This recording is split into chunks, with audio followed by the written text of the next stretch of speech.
Maybe.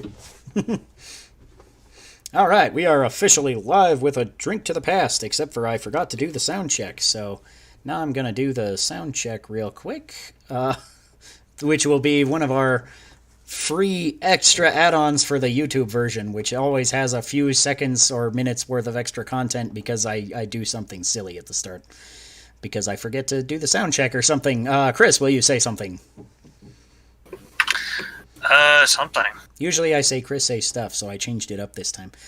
Chance, can you say something? I prefer stuff. All right. We'll go with stuff then. Stuff. All right. Cool. And then let me play that back to myself. Welcome to one and all, whoever is joining the thing here, the stream. I haven't tweeted it out yet, so I don't know if that will be a lot of people. Probably not. I will get to tweeting it when I am done checking this. Chris, did you tweet about it? I did tweet about it. You can always follow Chris, because he always tweets about it before I get to it, because I'm always checking something on the streaming end. You can always follow me, and then Because you won't. You'll see some odd tweets. Chris, will you say something? Mm-hmm. I hope the audio of this sound check doesn't play back on YouTube. That would be hilarious and strange, but really awkward to listen to. Okay, well, the sound check came out pretty good, so let's go with that. All right. And in that case, we're going to begin the audio version of the podcast with our regular theme song, which is the sound of beer opening. So, are you ready, Chris? Let's do this. 3, 2, 1. Hello, Internet, and welcome to A Drink to the Past, the only podcast on the Internet where I got a new bagpipe chanter. And I forgot to sound test the bagpipes, so hopefully this won't be too ridiculously loud. I also have not used this chanter with this setup yet, so this may be a terrible thing. Let's find out. Is that... It's on... Can you hear that now? All right. Yeah, there we now go. You can hear that, and then I can play. What's our actual theme song except for the beer sound? I've forgotten. Which I'm pretty sure means I have to drink, but we'll get to there eventually. It just says theme song, and then. Oh yeah.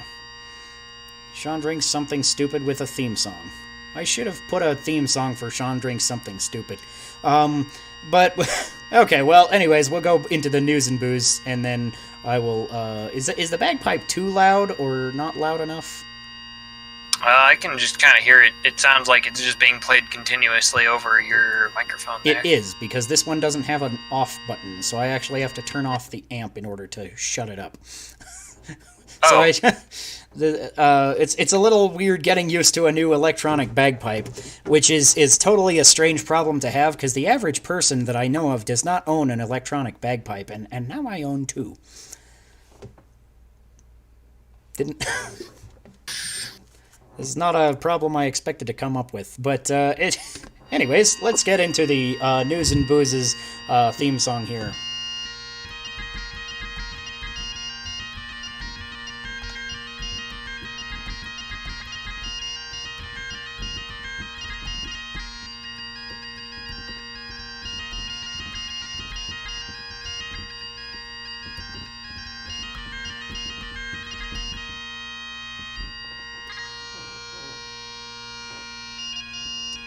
And that's the part where I have to figure out, like, oh yeah, I have to turn off the entire amp in order to... So, that, yeah, I'm going to get a pedal for that, so I can just use the pedal for that. But anyways, yeah, I got a new electric bagpipe. What have you done this week? Drank a beer? Spent 3 days in 8-hour meetings. That was silly of you. I'm drinking a beer. The Bloodborne or the Xenoton? I am the Bloodborne. Yeah, I'm the Xenoton. Yeah. So, if you haven't Thank you, guessed, kindly. our good buddy Chance is here. If you remember him from quite a while ago, he came on one time and plugged his Kickstarter at the time was Mission Decks, which was successfully backed, and that's a pretty cool little product he's got there, so you can check that out at some point. But right now we're plugging Lockdown, which is his new tabletop system / expansion to Carbine Jungle, which is his other tabletop system. Really interesting concept and great content in both works. So definitely go check out the Kickstarter. There is a link in the description below. You can check it out. And yeah, so would you like to talk a little bit about that, kind of introduce the system, and then we'll go into the news and booze. And while you're doing that, I will tune out while I remember to tweet and do my actual job as the streamer guy. Sounds good. Yeah, I'm Chance. I'm from NorCal Mythos Entertainment. We're an indie TTRPG company. We got a couple of things out right now. Lockdown is a game we put together. We're very proud of it.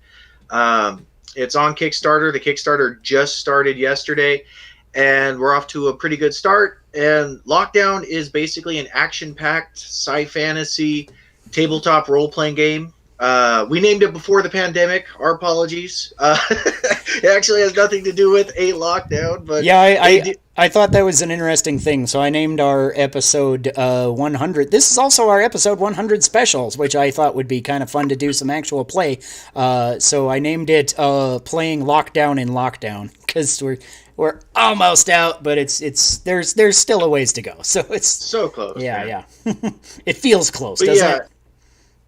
Lockdown is about a colony ship that crash landed on a very hostile planet. It's tidally locked, which basically means it does not rotate. So one side is scorched constantly by the sun, one side's constantly frozen, and the middle strip is where they had to learn how to survive.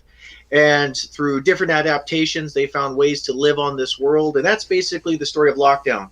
It's also, we talk about being anime inspired, because really when we built Lockdown, a lot of it was thinking about a lot of those great anime worlds that are out there. And I want to be able to play Spike from Cowboy Bebop, or I want to build a Piccolo, or whatever it is. We took a lot of those action-packed animes that we loved over the years, and we basically tried to build this with that as inspiration to be able to make those kind of characters and tell those kind of stories.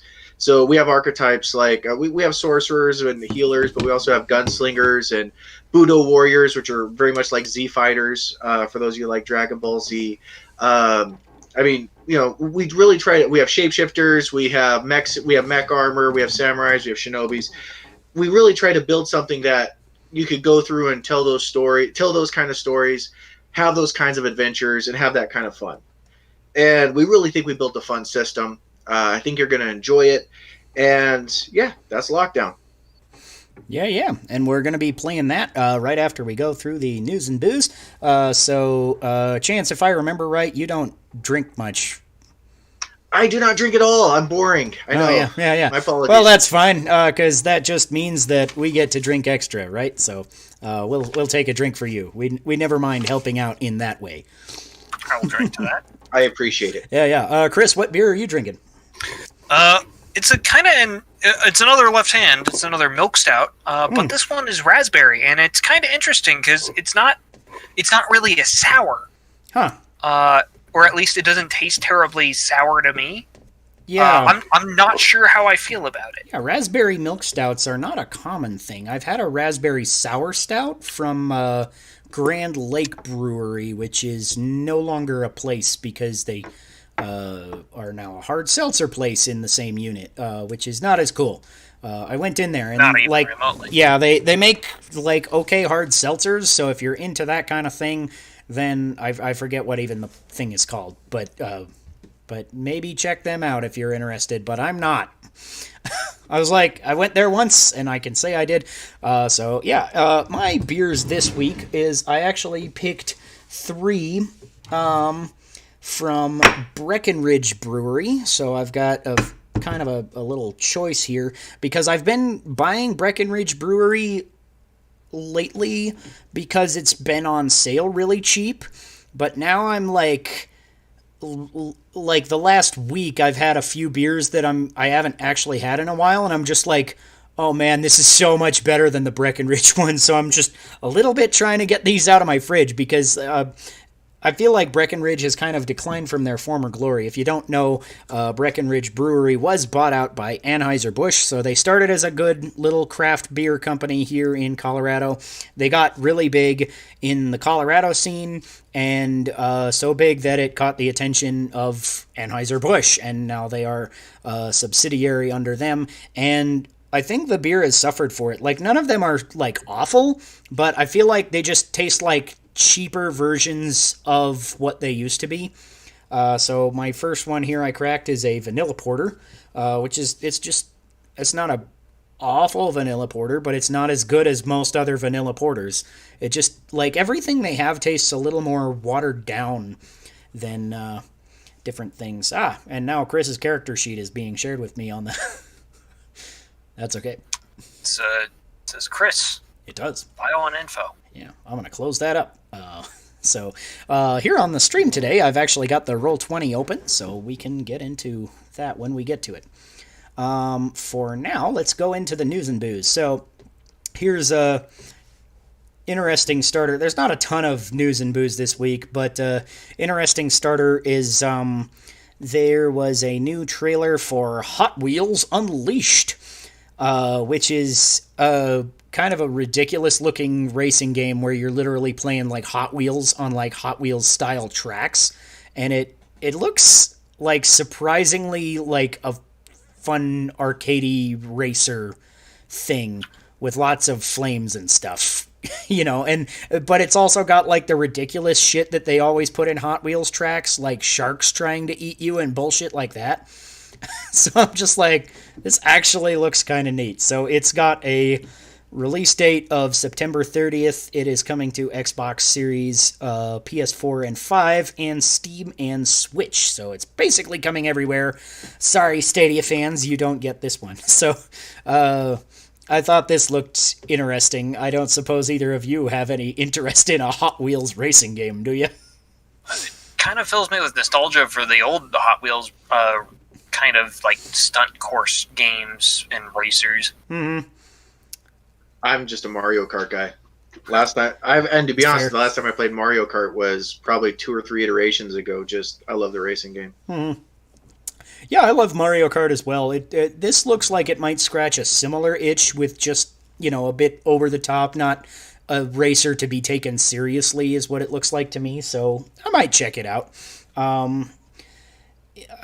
And there was something else I was going to say about... Oh, yeah, because Chris mentioned the old Hot Wheels racers. I don't remember playing any old Hot Wheels racers, but I remember there was a really cool Micro Machines game on Nintendo 64 where all of the courses looked like they were something that a kid had, like, built in their house, and, like, you were going on a ruler across the sink, or pool cues that were stacked up to get you on the edge of the pool table, and you could fall in the pocket, and just, it was just the perfect kind of thing. I thought all of the courses were so imaginative, and they were exactly the kind of thing that I used to do as a kid when I was playing with Micro Machines or Hot Wheels or whatever. So, maybe that was what I played.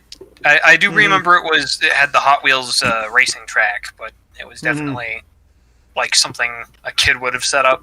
Yeah. All right. Next piece of news and booze. Netflix's Twitter has teased Castlevania Season 4 with a cool image featuring the main cast and the heading, "We're back." So I think that's pretty cool. I've loved the first 3 seasons of Castlevania on Netflix. You guys watched this show, or? I only watched the first season and part of the second season. I liked what I saw. I just never got back into it. It seemed interesting. You got distracted by the Dota series? That happened many months later. Yeah. I have not gotten to Castlevania yet. It's one of those things that was kind of on my list, but I never kind of got around to a list. My kids sort of usurped a lot of my TV time for the last few years. So that list has been kind of growing challenge recently. That I feel so hard as a parent. It's so hard sometimes to, like, because with TV and video games, really, because I'm like, oh, I could play this game right now, I have a little bit of time, but it's like not appropriate for my children to view at the ages of 4 and 7. And I'm like, yeah, okay, no, I won't play Ghost of Tsushima right now. I'll play something slightly less gory. Yeah, no, I got stuff that it's kind of like they're like my sick day shows. You know, I'm homesick from work. It's like, oh, I could watch this today. I got no kids here. I'm already feeling terrible. I might as well watch a show, and that's kind of one of those are. Although this last year has been interesting because of I'm a teacher, by the way, when I'm not making or not making tabletop games, but all of my sick days, my kids are home anyway. So this last year's been even more restrictive, I guess, on a lot of that stuff. But yeah, that's a pretty small complaint to have this last year. Yep, you know. All right, and the last thing, there was a Nintendo Indie World showcase, which I don't know if either of you watched that, but to me, I didn't take away anything huge from it. Like, none of the games looked bad, but there wasn't really anything that, like, grabbed me in any significant way and was like, I need to buy this game now, you know. So it's Nintendo Indie World. Yeah, I don't know. Yeah. Just one moment. I have to pause. Chris, talk about what you've been playing, and then give Chance a turn. Other than much more Dota 2, which is I feel like that game's been played a lot by people in their 20s and 30s these days. And Among Us, which has been a fun social game for a large enough group. I've also been playing Gartic Phone, of all things, which is just, telephone but with pictures, like similar to that board game. It's interesting. Yeah. I've been my daughter has gotten into Sonic the Hedgehog like obsessively. She watched the movie, loved it, so now that's her favorite thing. So me and her have been playing Sonic 2. I picked up one of the packages for Xbox. It's just got a port of a bunch of the old games, so I'm looking forward to actually going through the Phantasy Stars and Shining Forces and a lot of those ones from my childhood, those RPGs I love. But we've been playing Sonic 2, and we got all 7 Chaos Emeralds, by the way. I'm very proud of that. So, and when Sonic turned to Super Sonic, my daughter just freaked right out. It was awesome.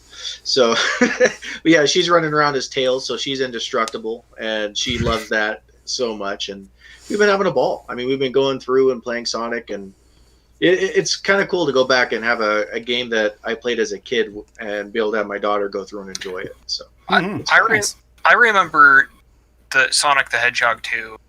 That was probably the first video game I played in my life. So that's bringing back some nostalgic memories. Hearing that. Oh man, I think we had an Atari 2600. And I don't even remember the names of the games, but I remember playing as player 2 with my older brother and driving him nuts because I was terrible, but because I was like 4. But yeah, that was my first ones. The first one I remember playing kind of by myself was probably Super Mario Brothers, just that first one on Nintendo. Nice.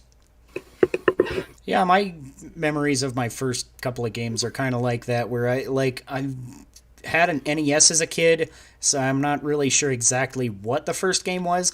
There's kind of a jumble of different games that I used to have as go-tos, because we didn't have a ton of games for it, but we had, several good go-tos. Ninja Gaiden and Super Mario Brothers 1, 2, and 3, and handful of other ones. Duck Hunt was one we liked. And Duck Hunt. Yeah, and Barker Bill's Trick Shootin', which was another Zapper game, which was pretty cool. I think I remember that. Yeah. Oh, and no, Joust. Joust is the first game I remember playing. Oh, okay. I remember being on the Atari, and I remember just getting crushed over and over. My older brother had no mercy in video games, man. Nice. None whatsoever. My brother was like that, too. It didn't take as much form until the Super Nintendo, but because he used to, just mercilessly, give no shits about kicking your ass in Street Fighter 2 Turbo. Which that's actually, awesome.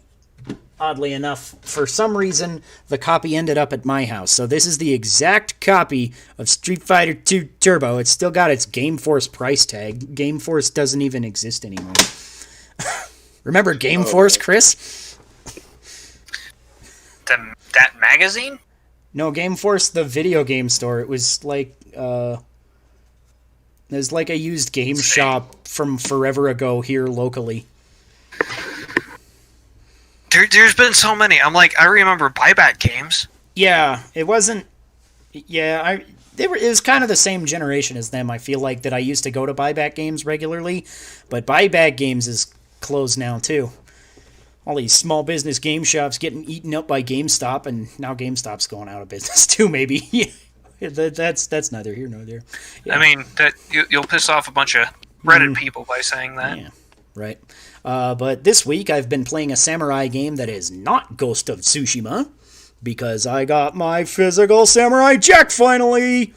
Battle Through Time. So this game is actually really sweet so far. I'm not very far in, but I'm glad I held out for the physical edition because I just like physical editions. So I ordered this on limited run in like September or something, and everything was delayed and backed up because COVID and all that. So it might have been earlier than September even. I don't really remember, but I've been waiting for this for a long time. I'm a huge fan of the show, and seems to be that the game pretty much just like jumps from bits of the show where Jack is like kind of somehow accidentally shoved into parts of his own past through this time portal that Aku throws him into. So if you're a fan of the show, and then you'll get a ton of these references as he's like going through different things that he went through in the show, but from a slightly different perspective and all that. And the action's pretty fun. It plays kind of like a Dynasty Warriors or something, where you got your light attack and your strong attack, and you kind of chain them together a little bit. It's fairly simple and straightforward, but so far it's been pretty fun. My only little complaint is that like basically all I've been playing for the past few months has been my Xbox and my PlayStation 5. So with the next gen just having everything run at 60 FPS all the time is something that I didn't like. I've never even really noticed the difference between 60 FPS games and 30 FPS games now, but now that I'm like consistently playing only 60 FPS games, going back to a 30 FPS is a little weird when it drops a frame here and there, and it's like it's still I still love it because I can just take it on the go because it's on Switch, but I kind of miss that clean 60 FPS that I've been getting in every game on my Xbox and PlayStation. It does kind of spoil you once you get used to a high frame rate. Yeah. But other than that, it's a pretty sweet game. And it's also available on PlayStation, I think, on online and maybe on PC. I don't remember. So it like if you want to run it somewhere else, it might run better there. But the portability is cool for me because I've also had a fair amount of time at work that I haven't had any good Switch games lately. So I've been like I got Mario 3D World, and I'm like, this game is fun to just dick around with my kids. That's one of the I play this when the kids are awake games, and I play it with my kids, and it's tons of fun like that. But yeah. All right.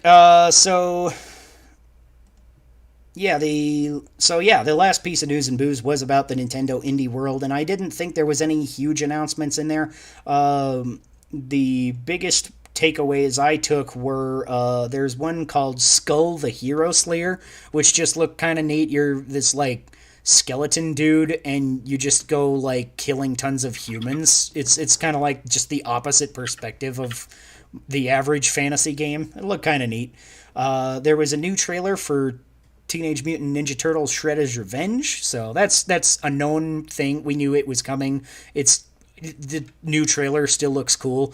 Some people that are more into the 80s cartoon and stuff are pointing out like characters that haven't appeared in a long time, like since the 80s cartoon, that are making a comeback here. So I thought that was kind of cool.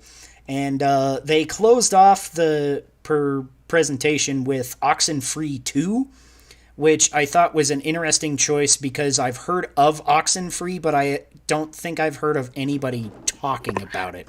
I wanted to ask you about that, Chris, because you're big into I did play Oxenfree. Mm-hmm. I completed exactly one playthrough of it, and I liked that playthrough. It was like it's kind of one of those very narrative-driven games where it's like a lot of your choice is basically selecting dialogue options. Right. But I had fun with it. I enjoyed the first game. Mm-hmm. Even if I only sank, say, 6 hours into it, I enjoyed it. Right. But would you expect the sequel to be like oh wait, there's one more big surprise reveal at the end of the direct, basically? I wouldn't have expected a sequel to that game at all because it seemed pretty self-contained and not the kind of game where you would run into a sequel, I guess. Yeah, I don't know if the sequels are like... I don't know if it's a direct sequel or if the stories are related. You know, it could be like a Final Fantasy or something. You know, it's like, look at me, I've got 18 sequels and none of them have shit to do with the other. So, yeah, I thought it was kind of interesting because Oxenfree of all things is not a game that I just feel is talked about very much. Like I've heard of it. I've never heard anything good or bad though, except for just now. So. Yeah, with our news and booze out of the way, let's get to our table topic, which also has a theme song. And let me turn on my bagpipes here so I can play the table topic theme song.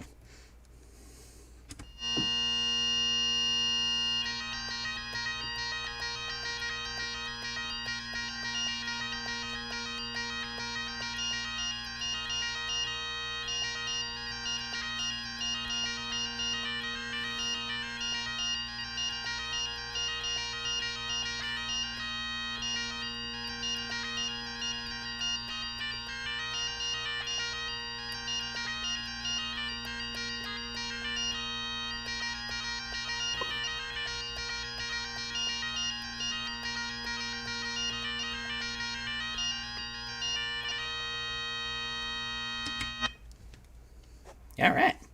There we go. Right. Yay, more bagpipes. Every podcast needs more bagpipes, right? I think there are some that might benefit, but it would be a detriment to most podcasts. Would it? Would it really? Yeah. All right, so our table topic this week is we're just going to play some Lockdown like we were talking about earlier. So the only special stipulations is the same as last week. It's also a drinking game. So if you take damage, you have to drink. If you take critical damage, you have to drink twice. If you critically hit, everybody in the party takes a celebratory drink. If you critically miss, you finish your drink. If you die, you finish your drink and everybody in the party has to drink. And if you manage to seduce the boss successfully, everybody else in the party has to waterfall during your sex scene, which is less players than there was last time. So that probably won't be as hilarious, but it didn't come up last time. And I'm not sure if either of our players will be either of our characters will be the type to seduce the boss. So I guess we'll just see about that. And the other thing is Sean drinks something stupid. This week is while we're doing this is I'm gonna play King's Cup with my giant ass World of Warcraft Stein. This is the Tankard O' Terror, which was a funny Halloween giveaway item in game at one point. And I've had it on the podcast before, but now I'm going to play King's Cup in it. So every time I drink, because of the drinking game in here, I'm going to drink, and I'm going to pour a little bit into the King's Cup. So I have a couple of backup beers here, like I said. And if my character dies, then I will have to slam this entire thing. And if we kill the boss, then I will drink it in celebration. So either way, I'm going to drink a ridiculous-ass King's Cup tonight. Hooray! Wow. Shenanigans. So, Mr. Chance, would you like to get us started with our little one-shot here? Absolutely. How about this? You guys tell me about your characters. Let's start with that. Tell me who I'm talking to. All right. Did you name your guy? Did I name my guy? I did not name my guy. You did not name your guy. Let's go with Chris and Sean. Yeah. Because that will make this a whole lot easier. Yes, it will. I'll drink to that to not right. naming my guy. And that's round one in the King's Cup. I named my guy. You're slacking. Apparently. I thought of a few names, and then I never settled on anything, apparently. So, Chris, go ahead. Tell me about your character. So my character is a Xenoton Cyber who came, very came from the Xenoton caravans.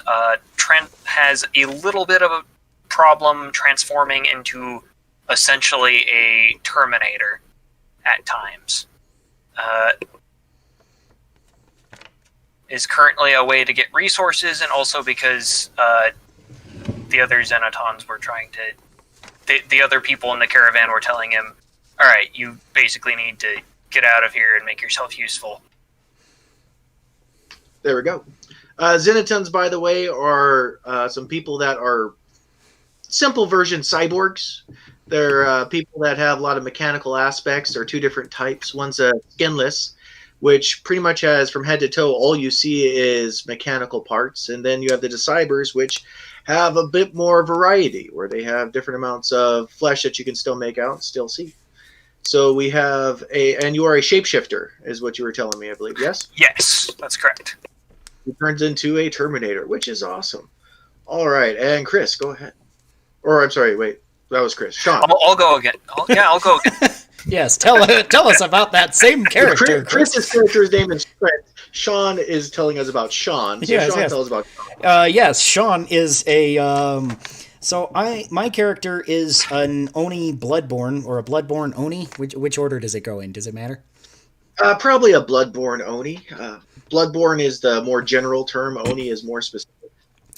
So I was born and raised on the airships, which in this world is like actually a thriving community of people just lives on the airships, if I read that right, which sounded like really awesome. And I was totally like, when I was creating the character, I was like, oh man, I'm gonna totally make something that's just like all mechanical gearhead or something. And then I went a totally different direction and ended up deciding that my Oni had been born into this, but was kind of just didn't really care for technology and was kind of lost in life until he was on some sort of odd job and his ship crashed and ended up surviving in the wilds for a couple of days before he was taken in to the domes, at which point he ended up kind of just seeing a different way of life that he'd never even considered, that there's different ways of life, because he'd kind of lived in this sheltered, like, day-to-day, oh, I need to work so I can have money kind of lifestyle. So now he's kind of roaming the worlds in search of a more simplistic and naturalistic lifestyle, away from technology, and is somewhat skeptical of technology in general, because every time he has needed it to work the most, it has gone terribly, terribly wrong. Perfect. And now you're hanging out with a cyborg. So this is great. What an odd couple. Right. So we have Sean with Sean and Chris with Trent. And we're just going to say that you two guys have been palling around for a bit because we don't got a lot of time. I want to make sure that we get this going. And for the mutual desire for food, funds, beer, and transportation, you have decided to apparently work together trying to track down some bounties. Does that sound fair? Is that a decent place to start? I say, you have any idea how many calories it takes to keep this running? This whole thing? Quite a few. More than one. No, just kidding. I absorb sunlight, but Well, it doesn't mean you can't eat, man. It doesn't mean you can't just... Eating is preferable. Nice. Yeah, that's actually one of the things you don't have to eat, but man, that's really not all that fun. All right, so we're gonna have you guys starting off near the fringes. The fringes you have several different areas where you have large quantities of people that live in lockdown, and you have the pyramids. You have the Shastra pyramids, which are the largest urban centers on the planet. You have the Gadai domes that you mentioned, which are more rural and farmland type areas. You got the airships, which circle above in the atmosphere. And you guys right now are taking a look at, you're out on the fringes. By the way, we're going to start you guys off with a arrow car. So you guys do have a vehicle. We're just going to do that just to make it a little bit easier for you. So you guys have an arrow car. You're still making payments on it. And it's an old junker, but you know what it does? It drives. And life is good. So you're out on the fringes, and the fringes, for the most part, are when people don't want to be around society and civilization. And they're sometimes set up around cave complexes. This one is actually set up near the mountains.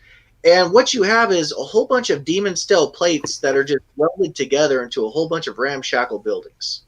And for the most part, they'll stay up. They're durable. They'll provide shelter. But you don't really have anything too pretty out here. You do have a friend, a person that actually got you guys started in bounty hunting, whose name is Buck. And he's actually the one that told you he might have a lead on where you're going. Buck retired from bounty hunting a while back, took some injuries where he really didn't feel like it was worth going out there anymore. But he said he did have a lead on a bounty that might be able to help you guys out. All right, so I guess we're showing up to follow up on that lead. Buck did put himself up in this French town in a tavern, and he is the bartender at that tavern and runs that ramshackle establishment, but that is where we will find Buck. Shimmy on up to the bar. Say, hey, Buck, what's going on? What have you got for us? Buck is an Urson. He's a Shastra that is... the Shastra went through and did a lot of animal augmentation, and this one is a bear augmentation of a person. And Buck is rather large. Even when you're shapeshifted into your Terminator form, he's still a few inches taller than you. And he's just a big boy. Although he moves a lot slower now, he's got a real nasty limp, and when he sees you walk in, he gives you a big smile. Hey, good to see you. Hey, I got a joke. So, all right, a Budo warrior and a shapeshifter walk into a bar. No, that's a joke. It's you two guys. Good to see you, man. Good to see you. How you doing? Yeah, good. Yeah, good. Always, haha, funny joke. A fine jib, I think. Get a beer. I will definitely have a beer. Thank you. All right, bad day. All right, bad joke, fine. Pulls out 2 mugs, pours you a drink. It's like, this will make up for it. It gives you each a nice little, nice large mug that you guys have that you guys can drink down at your leisure. This large? Not quite this large. Not quite the 64 ounces. Half a gallon of beer. Here you go. Have fun. Just be like, have you guys heard of Tessa von Skyver? Tessa von Skyver. It's not ringing any bells. Yeah, she took out Targan Keel. Killed one of the heirs of one of the houses in the pyramids. She's been wanted for a bit now, and the bounty on her head's kind of large. No one's really been able to find her. Recently, I got word from some of the guys that go up scavenging out in the Skylands that they got word of a Ka woman out there that matched her description. So, taking her dead or alive, or just dead? They weren't particular. They just want her brought in. I suppose work is work then, isn't it? Even if it involves the pyramids. Well, Yes. you won't have to go there. From what they saw, she was hiding out at an old temple, or ruins of an old temple up in the Skylands. I mean, it's a tangle of a jungle out there, but it's over by the Calderaxan side, so you don't got to worry about it getting cold on you. You just got to be able to get through the bush and see if you can get there. Some time in the jungle sounds nice after this time I've spent in this steel jungle.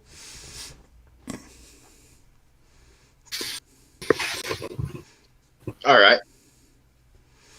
So you bring her in. I'll take 5% of the bounty for a nice little finder's fee, and we'll call it a day. Sound good? Yes. Sounds pretty good to me. That's agreeable. You know what? I'll put up with those jokes any day. If you're giving us leads like this. There we go. He pulls out his Omni device and shoots you over some coordinates. It's like, this is where they think they saw her up in the sky. Don't get lost in there, and it's not exactly a nice place, but you should have some options. You might be able to, if you can get there, get a hold of her. I don't think she should be too hard to bring in. Mm-hmm. Shall we? Let's leave.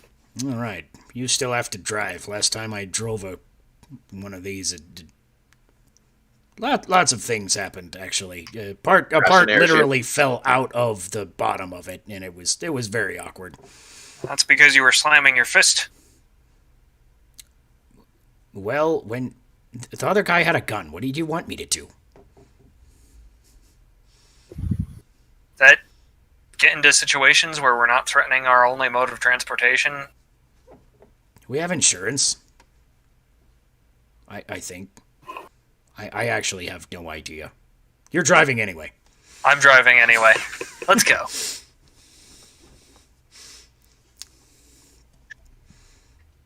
You take off across the Eventide Steps. As you're driving up towards the Skylands, you could look out to the left and you see Calderax. The place is constantly on fire. All you see is just burning sunlight, scorched earth, and not much else. Off to your right is perpetual darkness of Hyperboard. You just have a sunset that fades off into the end. You could actually see the crescents, or at the end of the event horizon, you could just see the edge of darkness that's always perpetually there. As you're driving towards the Skyland, you're heading closer and closer to Calderax, which means it's getting almost uncomfortably warm, but not really to the point where it's a problem. But it is getting rather hot over there. The farther you get from the dark side, basically, of the planet, the more likely it is that it's going to just, cook you. But you're not going that far. You don't have to go that deep. The sunlight is kind of nice there, Trent. For the most part, you don't have to. You're feeling nourishment. You're feeling like you're being slightly rejuvenated. So it's always a little bit nicer on the warm side of the planet than it is on the cold side. And Sean, you're an Oni, man. It don't matter where you are. You feel fine.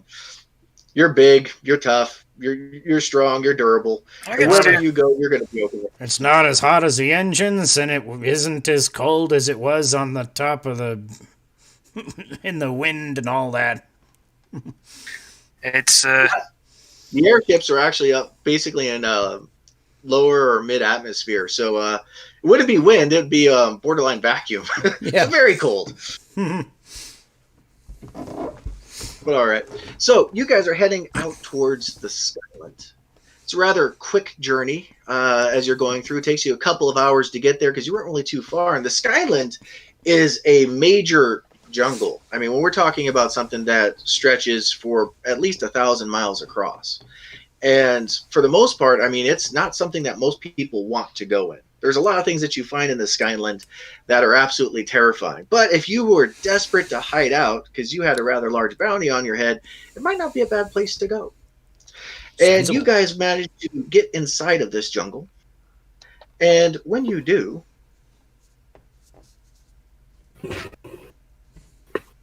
by the way, I don't have a whole lot set up on Roll20, but I should at least have your characters in there, I think. All right. I realized at the very last moment that I didn't have background, so I picked up some backgrounds just now. Probably a good move. Do you guys have skills, by the way? I have some skills. I am trained in Rush when transformed, Notice when untransformed, and the Tech block. I have Carrying, Break, Manhandle, and Convince. Nice. We have 2 expert trackers here, man. This is going to be fun. So you'll be able to break your way through this jungle, though, man. No problem. All right. So you drive, and you basically try and drive about as far into this jungle as you can, getting as close to that temple as you can, but you don't really got much of a choice. You're going to have to head out on foot. I'm going to park the car, and I'm going to get out, and I'm going to look back at it, and I'm going to say, you think I'm going to get towed if I park here? Why the hell? You're right. I'm probably worrying about nothing. Do you think cops come out here ever? I mean, we're out here. Or who's going to call adjacent. on you? Well, I'm the only other guy out here who's law adjacent, and I'm not calling the cops on you, so... Well, thanks for that. Yeah. Anytime. Well, shall we try and find this All temple right. then? So Shouldn't be that difficult, right? It shouldn't. Well, I'll tell you what. One thing you could probably try to do is use your Omni device to try and navigate through this area, which wouldn't necessarily be easy to do. There'd probably be a whole lot better ways of doing it, but considering your guys' skills, using a tech check might be your best way to go to see if you can have that thing to navigate you through it a bit. I'll say that's the thing I have installed in me. So the Omni device is, I think, cell phone / tricorder type thing. If you don't have it written down in your character sheet, assume you both have one. It's a very common device, and considering how these characters were made kind of the last, not I like to say last minute, but I mean, kind of getting started. I'm no problem assuming that you had $75 that got spent on one of these. All right. Yeah, I have one on my sheet. I'm just gonna say it was. I had it built into me. Oh yeah. I mean, you could do that with just about anything. So I'm gonna pull it out and make my tech check. Is that a D20? Be a D20 plus whatever your trained skill is, and technological superiority would work. Most likely, that'd probably be it for this. Okay. Ooh, 19. So you got a decent idea about where you were going and the direction that you were heading. So it shouldn't be too bad. You're heading off in what you're pretty sure is the right direction towards the coordinates that you had, and you're almost certain you're not getting turned around and going backwards. Yeah, I'm turning ever so slightly to the left to counteract my natural tendency to turn right. Or is it the other way around? Well, you're having to turn Sean around a couple of times because Sean is, randomly looking in the wrong direction on a on a regular basis. This tree looks new. This tree looks new. This tree looks new. The tree is definitely not new. Ah. I'll trust you, I guess. You seem like you know what you're doing. I'm not good with this. All these newfangled smartphones. I wish they'd put back the VZ Navigator. Google Maps is too complicated. Do you have any... You're right now in the wilderness that you want so desperately. I mean, this is about as nature gets, man. It is actually quite refreshing break from the ins and outs of the busy city life. So I am having a grand old time just strolling through nature now, at least. Both you guys roll notice checks for me. Let's see. Is that a skill? Yes. Absolutely. If you're not trained in notice, it would just be your awareness modifier. Boom, nat 20. Nice. All right. Well, for a total of 23. D20 plus 1. Roll. All right. Nat 1. All right. We'll take a celebratory drink, and then I guess you have to take a drink for that. Yep, I'll drink to that. And one for the king. You're just going through and you're on top of it, man. You're in Terminator mode. You're scanning information around you, trying to see everything that's going on. And Chris, you're just enjoying nature. It's just a nice day. You're out for a stroll. It's like, man, this is awesome. We got an easy bounty. Everything's going to work out fine. Everything's good. And then Chris, notice that there is a snake that's just about to eat Sean. I mean, like, you have a gigantic, massive thing that its mouth is as wide as his mouth is as wide as Sean's head, and Sean's head is huge, man. And it's just right now in a tree just above Sean, getting ready to coil to strike. Nature's nice, huh? I'm going to start transforming. There you go. Put my goggles on. We're getting serious now. Oh, you're not. You're just having a great old time, just kind of wandering around, looking around, everything. Right? Yeah. I have no idea what's going on. I'm just focusing. I just say nature's nice, huh? To Sean, as my eyes are just focused at a point above his head. Yeah, I'm just like nodding. Appreciating, like, yeah, man, it's great out here. It's just great. Sean, you look over, and the first thing you notice is like Chris is growing taller. And you're watching like the mechanical parts of his body rearrange, and you're watching the flesh retract, and his eyes are starting to glow red a little bit. And you realize, I'm probably in danger. What is your guys' initiative scores? Let's see if I can find that with these goggles. If you have the character sheet, I think it's on the right side, third score or third thing down. on the far right on the character sheet. If you're not using the character sheet, it's a little trickier. I found the square, but I didn't write anything there. How do I calculate it? That is awareness plus physicality plus finesse plus your tier. Okay, so 1 for our alpha tier guys. 6. Yeah, tier is 1 because I took improved initiative because I'm a sucker for going first. Nice. Okay. Wait, what's your awareness and physicality? My physicality is 3. My awareness is 1. The tier bonus is 1, if I'm correct, because we're alpha tier. Finesse? What's your finesse? 0. Oh, okay. My finesse is garbage. There you go. And you have improved initiative. Wasn't that a +3 to initiative? That's it. I have the alpha tier of improved initiative. I still thought it was +3, but I'm also used to. I'm used to a Gamma tier specialist, and his initiative's through the roost. Mm-hmm. A buddy of mine improved initiative on our Carbine Jungle game, and he basically just goes first. I mean, that dude is so fast; it's kind of scary. I wonder if did it change between Carbine Jungle and Lockdown? Because I used the Lockdown. No. It's +1 your initiative score. You got it. You're right. Okay. Mm-hmm. I'm just used to a Gamma tier guy. Right. Okay.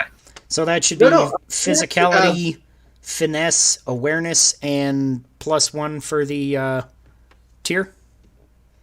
Yes. Okay, so my initiative is actually +9. We're talking about nice. Now, one thing I want to mention, since we are talking about the game, is that this is an expansion to Carbine Jungle, sort of. All of your Carbine Jungle characters will work in Lockdown. All Lockdown characters will work in Carbine Jungle. So in that way, it's an expansion. But it's also built as a standalone game. You do not need Carbine Jungle at all to play Lockdown. Lockdown's going to come. It has its own species. It has its own archetypes, own civilizations, lore, all that stuff. You could play Lockdown and never even look at Carbine Jungle, and I mean, not even notice it. So Lockdown is designed to have everything in there. And, a lot of times you have the player's handbook has all the rules. We put all the rules that you need to play the game in the Lockdown player's guide also. So, and it's something we're going to do with all of our expansions, because we don't expect anyone to have to buy our other books to play a new one. Mm-hmm. We're not Wizards of the Coast. We don't have that type of market share. It's not one of the things where we can just say, "Oh, of course you have our other games." You're not here to wring every cent out. Well, that too. Good, because most of the cents I had went into this beer money. So you're not going to get much out of me. Although I did already support you for my early access rewards, because I thought that sounded awesome. So yeah. There you go. Did you get the one shot? I believe I sent it out. You should have already gotten it. I might have. I haven't checked my email in a little bit. I've just been like, for some reason I've been getting like 8 emails a day, and I'm just like, I don't want to. No worries. I'll get to them later. So I didn't want to run that one tonight because I actually ran that in a different podcast. So, nice. So this one is you're getting something mostly completely ad-libbed. So we'll see how it goes. And if you get eaten right here, it'll be nice and short, and then you get to have your nice big drink. Yes, so we'll see how that'll be perfect. So yeah, well, I bet I'm about to take damage anyways. So I guess we'll see. Although I did roll pretty good on my initiative here, just because my bonus is really high because I have an enormous physicality. Well, it's 9, but you don't actually roll initiative in Carbine or Lockdown.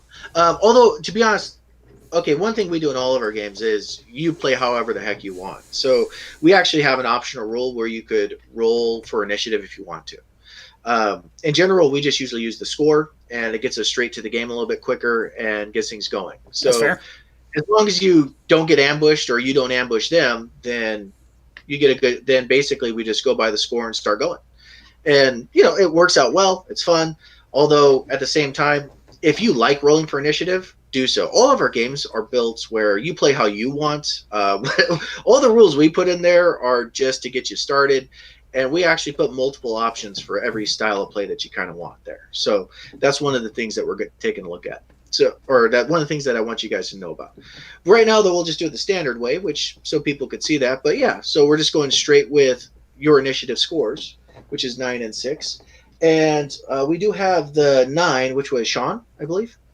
Yeah. You are going first. Oh, wow. So Chris noticed the copper top started to transform. The giant snake that's getting ready to eat you. So you notice that, able to turn around, and you're able to act on this thing before it actually managed to bite your head off.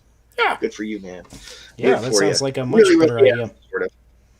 All right. Well, I have my. I'm gonna use my. I'm gonna attack it with my. I've got. What was it called? Gotta look over the character sheet here to remember. So I've got my signature attack. That's it. Okay, so I don't have to use any chi to use my follow-through attack, which gets some extra damage, and I can get extra on a charge. It's too close for a charge, so you're not going to be able to charge at the thing. So what you're going to be able to do is you're going to be able to use that signature attack. You'll also be able to use an attack option. So you should have, I think, probably 3 different attack options you could pick from. Mm-hmm. And since you're using your signature attack, you get to use that once without spending any chi, which is awesome. So you're going to use that attack. You're going to use your attack option. And then most likely an unarmed attack as a Budo warrior. I'm guessing you're just going to be punching this thing. Yep. So go and roll your d20, and we'll figure out your bonuses. Do you know your plus to hit? Do you have all that down? Yeah, I've got that. So I should be +3 to hit, so I'll roll that up. Boom. 18. What's your will? My will is 3. Okay, so your plus to hit, your training bonus because you're trained in it, is going to be 2. Oh, okay. So it'll be, 3 plus 2 plus 1, so you'll get a +6 to that. Oh, okay. Sweet. All right, I must missed. 18 would have hit though, because you rolled a 15, which is pretty nice. So this thing's coming at you, and you did your signature strike. And what does that ability do? I think it gives me a bonus to damage. I have it written around here. Let's see. What do I use? Follow through, which does. See where I wrote down follow through. Well, we'll look that up, Chris. Let's go and take a look at you, man. What are you doing as this thing's coming in? Well, I'm going to use my support action to suppress that snake. If that snake takes a bite, I'm ready to knock its head off. And is the support action a separate action from the attack action? Every turn you're going to get your main action, which is your attack, Okay. and then you have supports. And the supports you could use to charge chi, to move, or to do a lot of secondary type stuff. You know, this stuff that's kind of a support that's not a main thing. That's what support actions are for. So you're using it to go through and mark this guy. Mm-hmm. And so using a support action to mark it, and you're close enough, you probably use your other one to move towards it if you're going to be attacking it. Okay, so just my main action to get closer to the snake. In that case. Yeah. So I will do so. Perfect. Sean, back to you. So you hit. How much damage did you deal, sir? I have it written down here. I can't figure out exactly what follow through does, but it says it does 1d6 plus 10. So I will go with that. There you go. That probably counts as bonus damage then on it. Yeah, I probably calculated it in there, even though I forgot to actually write the ability anywhere on the character sheet. No problem. All good. So you clock this thing. Now with unarmed combat, you would have at least one more support action. So you move towards this thing, close it on it, it's closing on you. You clock it with your attack. You do have another support action. So with that, you can make another unarmed strike. Oh, cool. So yeah, I'll do that. So that'll be at the same bonus? Or +6, right? Yes. Because we figured that out. All right, put that back to D20. 22 to hit. Sweet. Okay. All right. What's your resolve?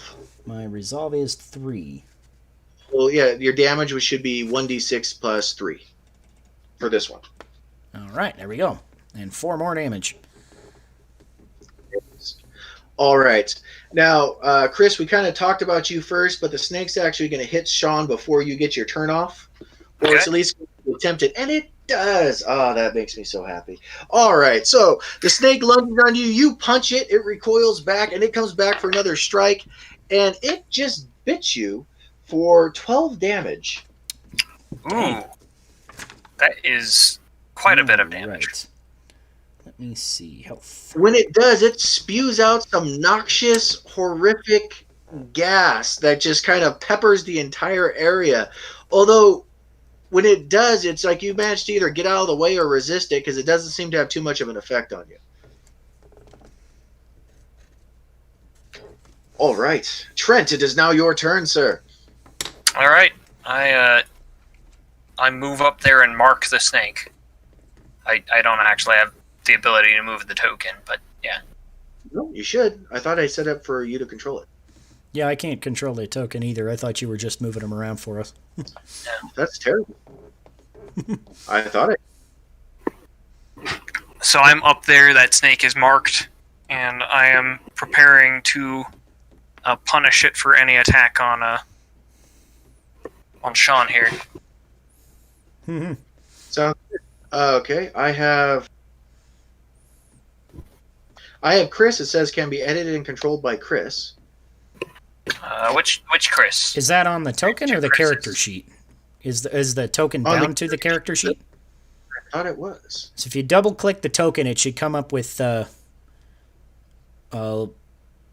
list of options or the, kind of a menu for the token itself, and then you should be able to Try with these two. Try with each other's. I might have flipped your names. I can't click either. Yeah, I cannot click either. No big deal. Like I said, I don't got a whole lot programmed on here. I am not the... I'm writing the character sheet for Roll20, but Nick and Dustin are the two guys that are actually setting up our Roll20 stuff for Carbine Jungle and Lockdown. So I am horrible at this, in case you can't tell. Oh, that's so okay. I've been very spoiled by my people that take we'll care drink of it. to you.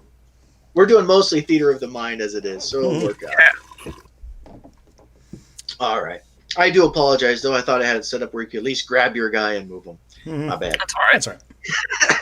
All right, so Trent, we're back to you. You moved over. You did your suppression effect on him. He is now focused and intent on you. And what are you doing? Are you attacking him? Because I main action. I believe I spent my support and main action. Is that correct? You spent 2 supports, but every turn you have a main action and 2 support actions. Oh yeah, then I'm definitely gonna smack him as hard as I can with one of my Tetsubos. We're just basically pulling out a massive, massive weapon and just slamming the heck out of this guy. Yes. Let's see. I have a -2 on that while transformed, I believe. You'd only have a -2 if you were wielding both of them at the same time. Ah, okay. Let me see. Sorry. I know we're we're kind of playing this on the fly and getting used to it the first time. Now, if you wanted to, by the way, since you just took backgrounds anyway, there is a 2-weapon fighting feature where, as a shapeshifter, you could swing both Tetsubos at the same time. You'd actually, it's a background that you take to be able to do this. It's a fighting style. And if that's something you're interested in, go for it. I'll look that over probably when I'm not directly doing something. Sounds like a plan. Right now, you just clock this. You just lift up one of your Tetsubos, this gigantic, massive spiked club, and just bash this thing. And you definitely hit. All right. Let's see. That's 10 damage. And you wounded it. Roll me a d20 if you don't mind. Ooh. Ooh! I get to drink to that. Well, Nice. yeah, you might want to. You just clocked this thing in the head, and you just saw its eyes glaze over in absolute fury and rage. It is staring at you with a hatred that most animals should not know, and you actually, for the first time, realize how sentient and intelligent this creature is, mostly just because you know it hates you with such passion, it's not going to stop trying to eat you until you are a corpse. It's Good now luck. obsessed with murdering you. Congratulations. Well done. I'm doing my taking job. Oh, very much so. And not only that, I mean, this thing is like not even, I mean, it's just nuts. The way this thing is lashing at you right now, it's completely out of its mind. In fact, it just missed horribly. This thing lashed at you, trying to rip it to dive its talons straight into your throat. You just kind of ducked under it, but it's going nuts. This thing's flailing around you right now. And that would get us back to Sean's turn. All right. I looked up follow through, and it says on a hit I get my physicality to bonus damage. So actually, I calculated that wrong. That should have only been +8 instead of +10. But Okay. just throwing that out there. So that was I had initially calculated my stats completely incorrectly, which was a mistake you caught earlier when we were messaging each other on Twitter. Oh, yeah. Yeah, so I apparently had not updated the stat block for the attack after I fixed my stats, is what happened there. So, but it's 2 extra damage, so it's got 2 extra hit points. Oh God, we're screwed now. But it's still wounded, yeah, and still enraged, all and right, still wants to eat Trent. Yeah. Despite the fact he's made of metal, I mean, there's like no digestive value there. Mm-hmm. But he's gonna eat him anyway. Yeah. All right. So now, for my signature attack, is it no chi to use every time I use it, or is that only once per combat or something? For once per conflict, I think it's a recharge break. So you have to basically take a short rest before you can do that again. But you should have some chi right now. Yeah, because you get 1 chi every time you hit something with an unarmed strike, I believe is what I have written here. You do. Voodoo warriors, different people generate chi differently. Right. Voodoo warriors are basically, it's like, well, if you want to play Goku, this is how you go about it. Although, to be honest, Goku might be a bit strong for like a long time. You're more of a Krillin. Let's be fair. You're definitely more of a Krillin. I actually made up Dragon Ball Z classes I made some homebrew 3.5 classes for DBZ, and Krillin actually was his own class. It was a hilarious support class. What sucks is Krillin is one of the baddest human beings that has ever existed. I mean, Krillin throws down with things he should never even look at. And, I mean, he loses, mind you, but he's in the fight. Yeah. And Krillin is forever the chump. It's just so unfair, man. It's so horribly unfair. And then Mr. Satan is all famous for being the strongest human in the world. Yeah. By the way, one thing we're going to do too is our spell list right now is super limited, but we plan on going through and adding in tons of different spells. Also, if you have a spell you want in the game, tell us. But something I have to put in there is I think the most damaging spell we're going to have in the game is going to be the Disc of Destruction. Nice. And its odds of hitting are absolutely astronomically low. But if it does, man, it just totally. This is going to be the best thing ever if it ever actually gonna fuck up somebody's day. Right. There's going to be that one player who will just spam it an entire campaign and hit once. I want that so bad. It's like in Pokemon when your team is just 6 Rhyhorns and all of them just spam Horn Drill until it works. Oh, man. But yeah, that's it, though. I mean, we want to... I mean, all that stuff that we love from... We made this because we want to be able to go through and do the stuff that we love from anime games. Or from anime stories, movies, and all that stuff. And Dragon Ball Z was a big one for me growing up. So it's like, we have to have something from Dragon Ball Z. Mm-hmm. So that's kind of what the Budo Warriors are. So I'm glad you're playing one. I guess they're probably my favorite archetype. Budo Warrior or Gunslinger. I love the Gunslinger, just because it's an old school investigator kind of a thing. It's very noir, and kind of makes me happy. Very Cowboy Bebop or. Sort of Vash, but not so much. More Cowboy Bebop, but you can also build a Vash with it real easy too. Sorry, back to what we were talking about. Yeah, no problem. So I have a little chi, so I could use because I've hit him twice, so I should have 2 chi built up. I'll be tracking that here myself. It's a spell. What was that? Or to build, I think you need 5 to build the ability, but you do have. So what you can do with your main attack is you can attack with an attack option with an unarmed strike. And you have 2 more support actions, and with unarmed combat, you could spend each of those support actions to make another unarmed strike. So you could punch this thing 3 times right now. Sweet. And that's absolutely everything you can do. All right, and I could use some of those as attack options. Right. Your attack option with your main action. So your first attack, it's an attack option, and the other two are just you throwing punches. All right. Chris, you got this guy marked. He's going to be coming and attacking you right now. If you want to go ahead and roll your attack or get that figured out, we'll get to you in just a second. Kind of try and keep the combat rolling and all that. Yeah. Oh yeah, I have a background that gives me plus regeneration in combat, so I heal a little. I've just been rolling ridiculously well. That never hurt.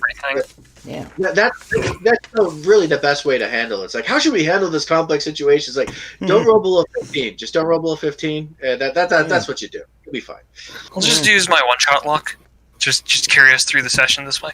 And it's something we can't put in here. I'm sorry. I have not figured out a way to balance that. We're sorry, man. Satimo can't be in here. I don't know how to put him in a tabletop role-playing game. Right.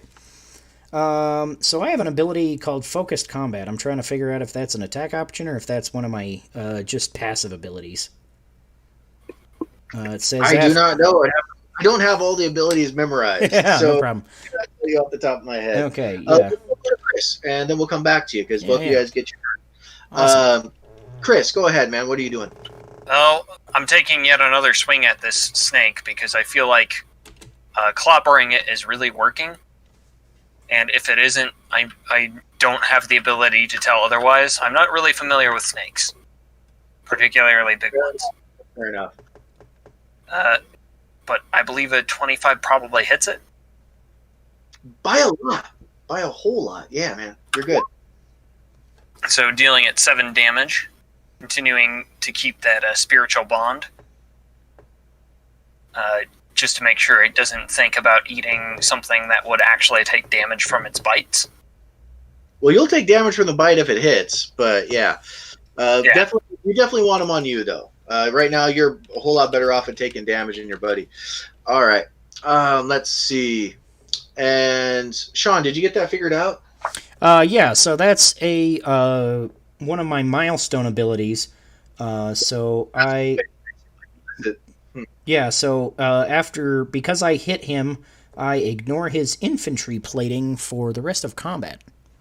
There you go. Yeah, after your first punch, you get to after your first punch hitting him, your unarmed strikes just pierces through his armor, the armor that subtracts damage from each attack. Just so you're aware, because your characters probably don't know this guy's got 1 infantry plating. So every time you guys have hit him, I've subtracted 1 damage. That's how plating works. By the way, when you got bit, your plating, whatever your plating is, should have been subtracted from that damage. Just something I probably should have to you. You'd be less dead now, but it's kind of fun for me. So that's all right. Okay, so my plating is 2. You're not a corpse yet, you know. So you're. I mean, I've got enough hit points to tank this a little bit, so we're all right. Talking, Chris is just gonna be like, "Fine, go for it. I'll quit marking him and having him meet me." I mean, it's working out, so you know. Plus, I'm healing up a little bit every round too, so it's not gonna hurt me. So so I'm gonna use my Savage Champion attack, which use a support action on a second move action to leap towards my opponent. Don't worry about that right now. You don't have to close. Savage Champion is like if you're far away from the dude. Right, okay. Yeah, I'm seeing it now. If you're charging, if you have somebody shooting at you from range, you definitely want to use Savage Champion. You right now. Yeah, that's what I was looking at, but it also gets +2 damage for CQC attack. I've already used a support action to punch it again. Yeah, that would be better. Yeah, so I'm just gonna beat the poop out of him. That's a better idea right now. Yeah, so all right. So hide this so I can get back to roll 20. All right. And yeah, so I'll just punch him 3 times in theory. Except for maybe just once. It definitely looks like this, man. Yeah, you hit him. You threw 2 shots. The first 2 it dodges. The third one lands clean right on the ribs. And it's got a lot of ribs though. Curse you, snake, and your ribs. So 6 damage. That's all right. Yeah, you guys keep rolling over 15. It's going to keep rolling under 5. Chris, I'm guessing 12 misses you? 12 definitely misses me. Yeah, it goes to bite at you. I mean, it lunges. You kind of like stick your forearm, blocking the inside of its mouth, and just kind of shrug it off to the side. It is coming back frantically, but it missed, and it's now your turn. So go and roll. Both of you guys go and roll your attacks, and we'll kind of resolve the damage as we go through. How many licks does it take to get to the center of a snake pop? You one more, man. If it's a Tetsubo lick, that's a big lick. That would be 10 damage. Yeah, that would be the center. 3. Just tracked that snake, and it just went to the ground, and it's not dead, and it's still crawling towards you, but this thing is so busted up, it can't do much of anything right now. This thing's on its way out. And it looks like it was just punched to death. I'll send him the rest of the way. I guess that 8 probably doesn't hit. The 15 might? The 15 would have missed, but this thing's moving so badly right now that you missed with the first kick, then you got with the 1-2 combo, and it went down, man. All right. This snake is gone. The nice thing is, this snake is actually sort of valuable. I mean, it's got venom sacs that are kind of prized by a lot of different researchers, and also the hides of this thing. So if you want to take the time, you guys could harvest a bit out of this thing and get some profit. But you want to outside of that, carry it back to the car and leave it there and figure that out later? Are we far from the car? The car is quite a walk away, I think. Yeah, we're about an hour into the jungle right now. Oh, okay. So you don't worry about nighttime rolling because it will never get dark. You know, it's not like there is no night, there is no anything. If you want to get dark, you got to get in your car and you got to drive about 4 hours the other way. Mm-hmm. So it will always be sunlight, but that also means you're always going to have reptiles that are feeling kind of warm and frisky. Well, do you want me to carry it the whole way? Yes. Okay. I'm going to just kind of pick it up by its head and just drag it behind me. I start transforming back to normal, like, I forgot to wear my stretchy pants. That's awkward, man. So yeah, now you're seeing a whole lot more graffiti on him. That's just like spray painted over the metal parts. He's got graffiti drawn all over the different bits of him. I wouldn't be surprised if you saw a snake like over his breastplate that was painted on next time after this fight. But you know, right now, okay. And by the way, your regeneration stops as soon as combat does. Yeah, sort of adrenaline based. So while you have adrenaline and everything going, health will come back. And right now it doesn't. So you guys can take a break if you want and regain some health, or you guys can kind of keep going and see what you want to do. So I can transform at will, is that correct? Yes, you can. Although I do believe it takes at least a turn. Okay. I say, do you need a pro? Are you good? I'm okay. I could go on. All right. Actually, something to be aware of. Your transition time is 1 minute. So if I were you, I'd probably be staying transformed right now. Okay. There are backgrounds that you can take. That was one of the things that I wasn't certain about it because I know it kind of bounced around a little bit between. There's several of these things, by the way, that are in flux because we're constantly going through and working and balancing and everything else. We're hoping to kind of have everything finalized by about July as far as balancing goes. Mm-hmm. But right now, the transition time is about 1 minute for the shapeshifter. So if you're in a place where you're worried about combat, you're probably going to want to shapeshift before combat starts in general. Which your character would know, so we'll just assume that he's walking around in a shapeshifted form.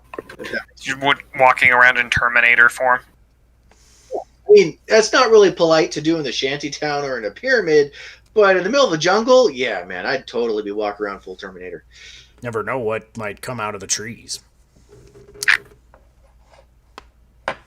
Perhaps that snake that I didn't notice. If it was a snake, it would have bit me. Wait. Yeah. And by the way, just so you know, I think my favorite piece of artwork in the book is an Oni Budo warrior. And it's just like this big old massive dude gathering energy while flying in the air, getting ready to shoot out energy blasts. And the artist is a guy named Jason Griffin, goes by Lunchbox on Twitter. Really great dude.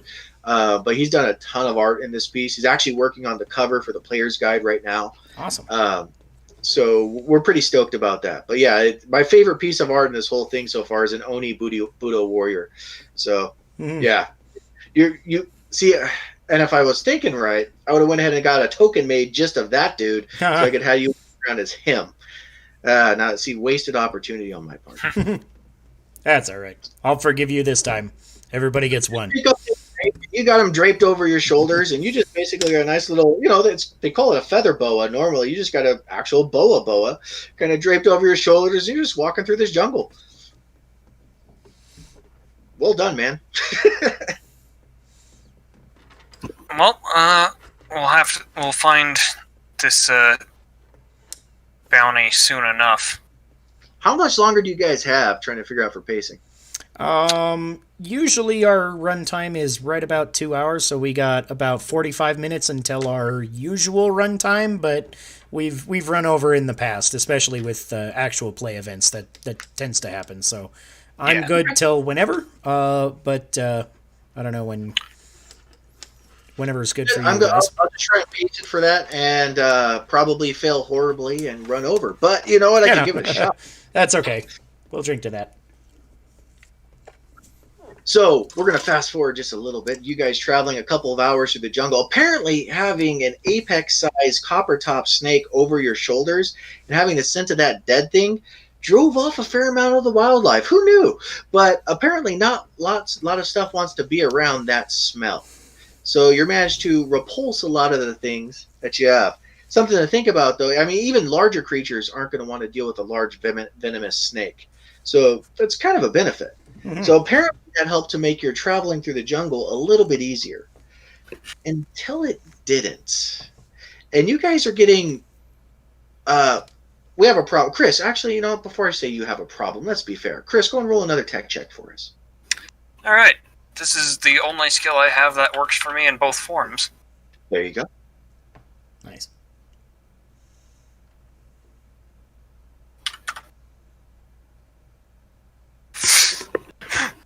Right, keep pulling out the hits. Your Omni device stopped working completely. Like it was just being scanned around. Like everything was getting scrambled, and you said, "Oh hell no!" And you went through and fixed it anyway. You went through, recalibrated it, reset it up, rewired it, and all of a sudden it's still working anyway. So you have a lot of atmospheric interference and things like that from this area, the Skyland. And there's just waves of energy coming all over the place, but you still got the thing working. So you're going in the right direction. You actually know that you're getting very close to where this temple's supposed to be. So you guys are right on track. I'm just kind of following behind him like, I can't get a Wi-Fi signal. Radiation waves or something else disrupting it. Possibly our bounty. And as you're going through, you're hearing noises. And these things there's something coming at you, and you could hear it clearly. And it's not hiding. And in the jungle, everything hides its sound. And you have sound coming at you, and it's also coming from several different directions. Does it appear to be coming quickly? Roll notice checks. Which is awareness? Yes, if you're untrained, it'll just be your awareness bonus to a d20. And my notice only works when I'm not transformed. Although if you want to change that and just have your notice works when you are transformed, because you're going to be transformed when you have to notice danger, got no problem with that too. So if you wanted to swap that right now because you weren't sure, or because, like I said, I'm pretty flexible with this stuff right now.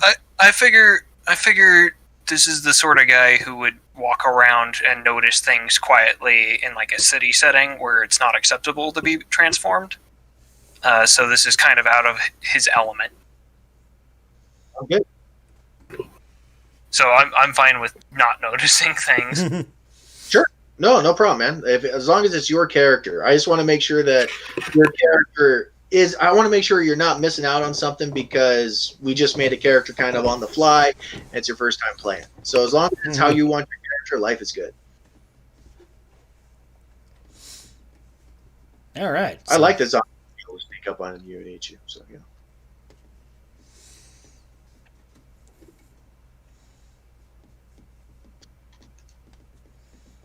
Did you guys roll your notice checks? Yeah. I did. So mine is 9 here. I apologize. All right. Here's the nice thing. You don't know how fast that they're moving. Can't really tell. Until you see them. And then you realize they're not moving that fast, but they're moving steadily on you from two different directions. And you've seen pictures of these things in reports, and they're usually found in cenotaphs underground. These are flesh eaters, and these things are sort of terrifying. They're not individually; these are kind of small ones, so they don't look like they'll be huge threats. But these are just foul creatures that have no remorse or anything else, and they really seem to enjoy eating humanoids. And you're humanoids, so what do you know? And you have several of them that are coming in on you right now from different sides. Flesh eaters. Do you have flesh to eat? I'm going to put my hand on your shoulder and I'm going to say, I'm very sorry. Shit. You do have fleshy bits in there, but they're a whole lot harder to find, man. Those fleshy bits are everywhere. Yeah. Dude, you're a Buddha warrior. You don't even wear armor. I mean, for a lot of guys, at least we walk around to be like canned food. You're not even canned food. Plus, I've been walking around in the jungle. I'm probably all sweaty. They're just like smelling all that hot meat, huh? And you've got that snake. You see at least 4 of them closing in on you right now from different sides. So what are you going to do? I'm gonna throw the snake kind of in the middle of them and try and bait them with it. You can throw your snake in the middle of 2 of them, and we'll see what happens. Go and roll a presence check, and we'll just see if that manages to get them to go after it. All right. Can I use my convince skill? Yeah, why not? You're trying to convince them it's food. I'm not quite sure how this works, but we'll go for it. It's close enough. All right. Dun, dun, dun, dun. So then I get a little bit more bonus. 16. Yeah. They're at least stalling. They're stalling at and look like they're contemplating it like, that's food, but that's better food. But this is free food. That's a lot of better food. But they are stalling for a second, so you did manage to kind of slow those 2 down, and they are not coming at you at the moment. Okay. And that was a support action. You still have another support action and a main action. Okay. So you do have 2 others on the other side that are going to be on top of you guys rather shortly. Yeah, well, now that I've distracted those ones, I think I can go beat the crap out of the other ones. So let's see. I could use my jump attack now to kind of enter combat, right? Whatever that was called. Let's see. Yes. Where was it? Savage Champion. That would be a perfect time to close in on him. Yeah. Make an attack and get an extra 2 damage. Yeah, all right. So that should still be my, let's see here. Boink, d20 plus 6 to attack, 18 to hit. And then the plus 2 to damage will put it up to plus 5. So will the 18 hit? 18 does hit. Awesome. Boom. For 9. There you go. It is still up, but it looks like you got a good shot on. Go and roll a d20 for me. Okay. Boom.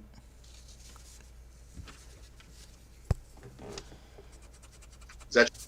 Yeah, that's my roll. 12 there. I'm looking at a lot of numbers, so I'm I call it out.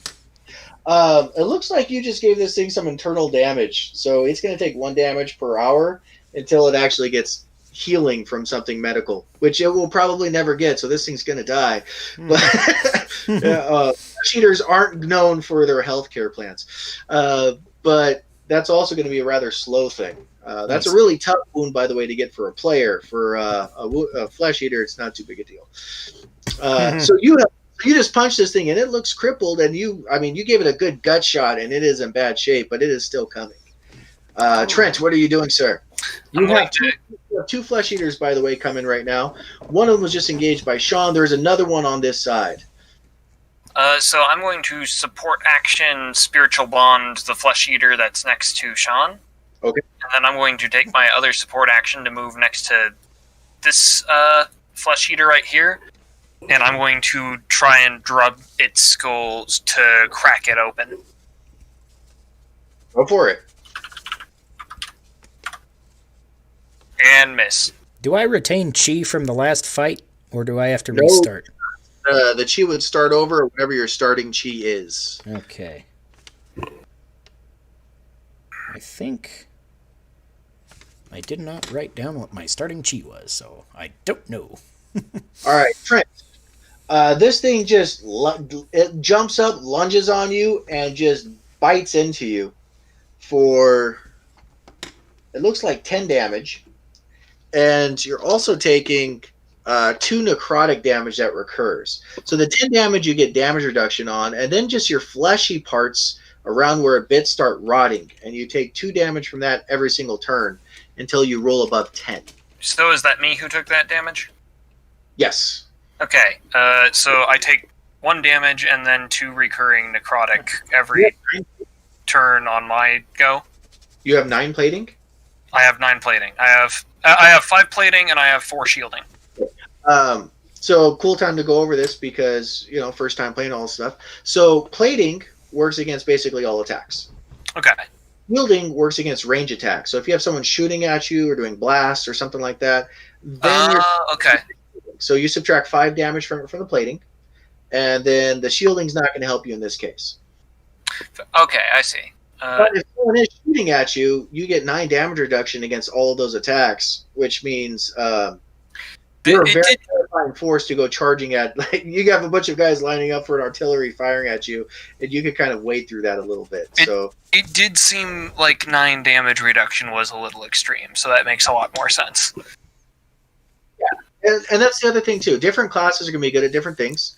A big part of the shapeshifter is just absorbing damage. I mean, you are a very, very tough person, and that's part of who you are. And you're also, absolutely terrifying, and you can wield 2 Tetsubos in each hand, But that's a part. And we built characters to have different strengths and in different situations. And your character is going to be very good at being able to survive through some massive damage and things like those.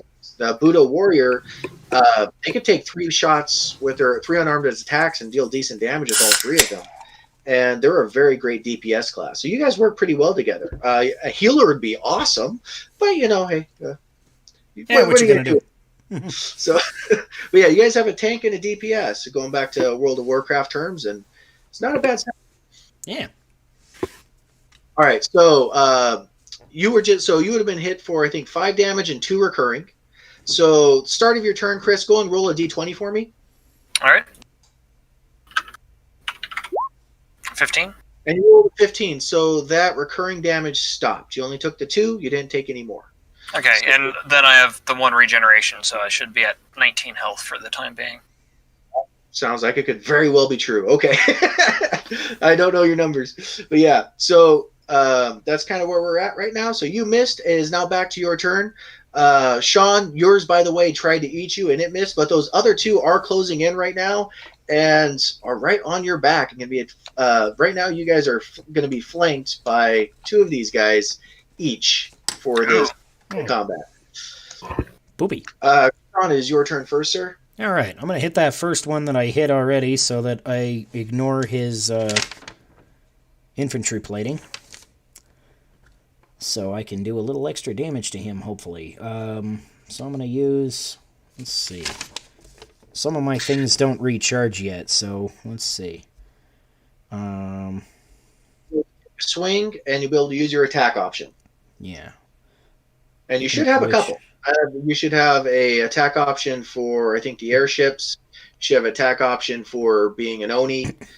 And then you also should be able to pick 1 from being a Buddha warrior. So every time you make an attack with that main action, you can pick 1 of those 3 to use. And it sounds like you took Savage Champion also. Mm-hmm. So that's also an option. That's going to be like when you're closing in on someone. Yeah. You 2 closing in on you guys are actually... the Buddha warrior, with the Savage Champion, you're closing distance fast, and then the shapeshifter just kind of waits through gunfire. So it's kind of a nasty little combination if someone tries to at you. I'll just keep having things eat you, so that works out well. Yeah, seems to be working, huh? All right, so yeah, let me see here. It's hard to find everything in the... My only complaint about this system so far is that I don't have the book yet, but I kickstarted at the tier that I get a physical book, so that won't be as much of a problem. But I really don't... I'm not as good with the PDFs of searching around where I need to find stuff. By the way, too, we're going to have, like I said, we start working on the Roll20 character sheet. We have the one for D&D, or for D&D, for Carbine Jungle almost done. Mm-hmm. We have all the species and archetypes and all that stuff into Lockdown already. We just kind of got to add in a thing specifically except the milestones and a couple of others. But before we release, we should have a fully working Roll20 character sheet for Lockdown and Carbine Jungle that you guys can use. Awesome. So that should probably make things a bit more easy. Yeah, I'll streamline things a bit. I mean, once we started, it took us a long time because we always played in person. So we're brand new to Roll20, like months ago when we first got started. But once we started using the character sheet, it was just amazing how awesome it was to go through and to use it. So now we're all kind of hooked. When we go back in person, we're probably going to have people with computers open using the Roll20 character sheets, just even though we're at the same table, because it's just nice. Mm-hmm. Go ahead, do your attack. Chris, go and get your attack ready to go too if you want to roll it. All right. And if the one I spiritually bonded is attacking Sean, I will do my response action versus that. It did, so go ahead and use your response action. Okay, so that one is not in melee with me, but it will still take... Yeah, you're huge. Right now, Shapeshifted, you're about 9 feet tall, and you got a Tetsubo, which has probably got a good 5 foot of reach on it. So you're close enough that you could actually reach that guy. Okay, cool. Let's see.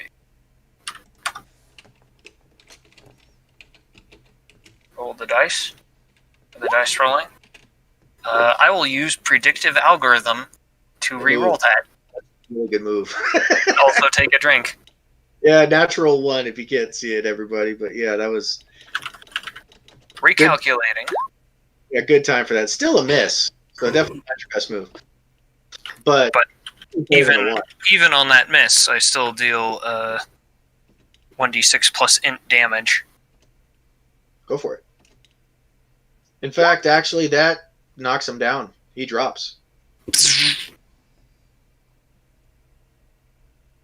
Yeah, you actually just finished that one off because there was not a lot left to him. He already took a really nasty shot. So you just finished him off, but there are still 3 left. And then, what are you doing, sir? You have 3 attacks now. The first one attacking you just died. First one attacking me just died? Yes. It's okay. Just taken out by Chris. Cool. So I'm going to hit something else, and I'm going to use my attack option from my society, and which will give an ally my resolve in damage tolerance bonus. So I'm going to make Chris even tankier by 3 to your damage tolerance. Oh, wow. Convenient. That is a very helpful ability to have. Yes. And then, so that is instead of an attack or in addition to? Because you are attacking a guy, right? You're attacking the one next to you? Yeah, so the attack option just adds that effect to the attack as well? Absolutely. So all attack options, you do your unarmed attack or your weapon attack, whatever it is, and then you get the attack option bonus on top of it. Nice. So that's always part of your main action attacks that you can add an attack option. Okay. Sweet. So let's hit him up. Blammo. That probably misses. Yes, it does. Yeah, so 9. And then 2 more attacks with my support actions. Yes. Roll 2 more attacks with support actions. Those have no bonuses, or they don't have any attack options on these. You do hit with that 19. All right. So roll your damage. That's not too bad then. All right, and it's plus just my resolve, I think, right? Boom. 4. Damage. All right. A little bit of damage in there. And for my action, I made an attack on the one I was attacking previously, missed, and would use another support action to spiritual bond this one, the one that's next to Sean here. Nice. All right. Well, I have good news and bad news. The good news is it's not attacking Sean, but you now have 3 of them attacking you, and that's well done. What is your defense? Does 17 hit you? 17 does indeed hit me. My defense maxes out at 16 because shapeshifter. You were hit by 3 of them, and you were hit for 5 damage, 4 damage, and 7 damage from bite. So I believe I am hit for no damage because I just got my defense threshold, my damage threshold buffed by my Budo warrior friend here. I'm a helper. You still take damage because the damage tolerance goes before. You would take 2 damage total is what ended up happening. Okay. The damage tolerance goes before your plating. So that was kind of knocked off by the first 2 attacks. The third attack did hit you for 2 damage.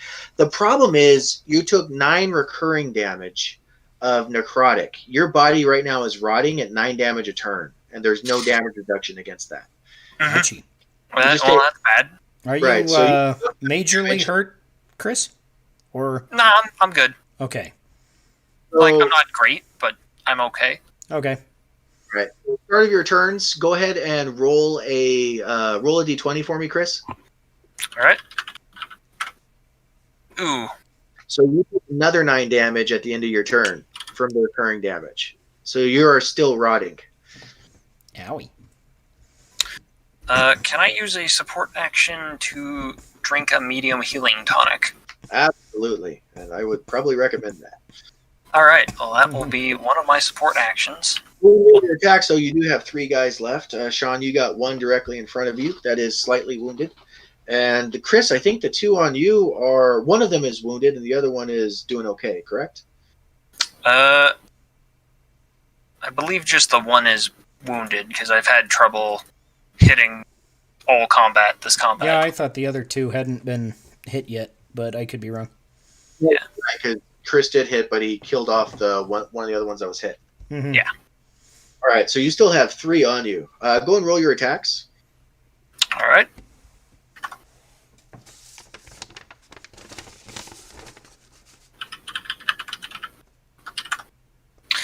Does a 14 hit?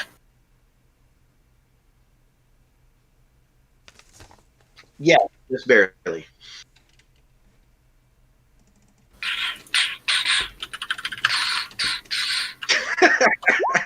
Love the sound effects. And then minimum damage, so 4 damage. Not great damage, but you're definitely whittling away at him. Yeah, someone asked earlier today, it's like, what's your favorite Arnold movie? It's like Predator. It's like, well, yeah, but close seconds, Terminator 2. Terminator 2 is pretty awesome. Right now we have both. We have like Predator and Terminator 2. So this works out great. All right. Sean, you rolling your attacks? Yeah, I'll get those. And for my attack option on the one of the ones that's not been damaged yet, I'm going to use my Brutal Strike ability. So I'll get an additional D10 damage if I hit. And I am healed to full through that medium healing tonic. Wow, that is powerful. Nice. Medium are big, yeah. One of the nice things about being shapeshifters and Buddha warriors is you guys don't need a lot of equipment, so you could buy the expensive healing stuff, which is good though. Because you don't have a healer. Yeah. My healer is comes in a bottle. Yeah, we're definitely an alcoholic podcast. All right. I'll drink to that. All right. Well, so I think twice. That 23 will hit. So that'll do. Oh yeah. So 15. You have 2 hits, so you should be rolling 2d6 plus 6 plus 1d10, I do believe. Mm-hmm. All right. So let's see. I have my d6 plus 3 that I've been doing. So for the first attack, second attack, and then I'll just also roll a d10 here. So 2, 9, and 7 makes 18. You hit him. You still have 2 on you, and your flesh is also still rotting, Chris. When you see a large, it's hard to describe because it looks just like a living shadow vine wrapped around the legs of one of these flesh eaters and just drags it off. And you hear the most pathetic whine and scream coming from this thing that you have ever heard as this thing gets drug off into the vines. And then you just hear a crunch. At that point, the other flesh eater just turns around and bolts, and it is leaving. You can take attack of opportunity out if you want, but it is just bolting out at full speed trying to get away right now. Oh no, I ain't gonna let you do. Okay, I guess I am going to let you do that. Nice.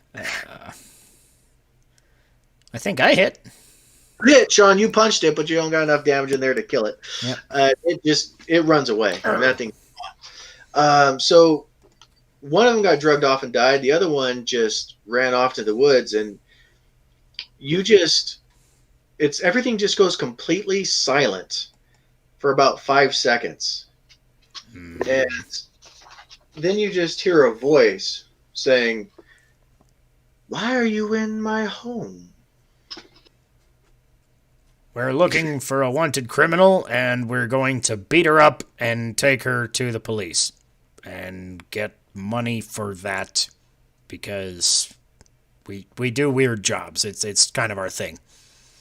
You have such a way with words.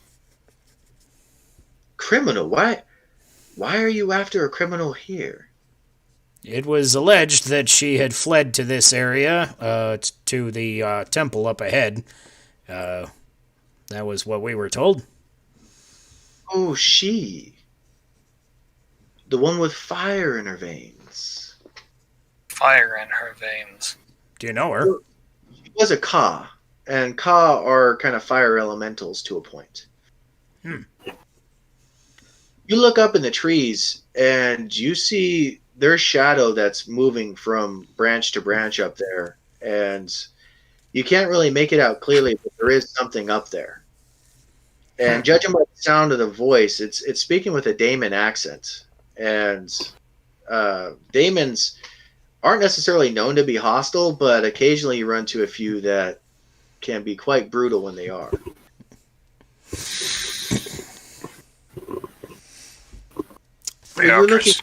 You're looking for the fire. The one with fire in her veins.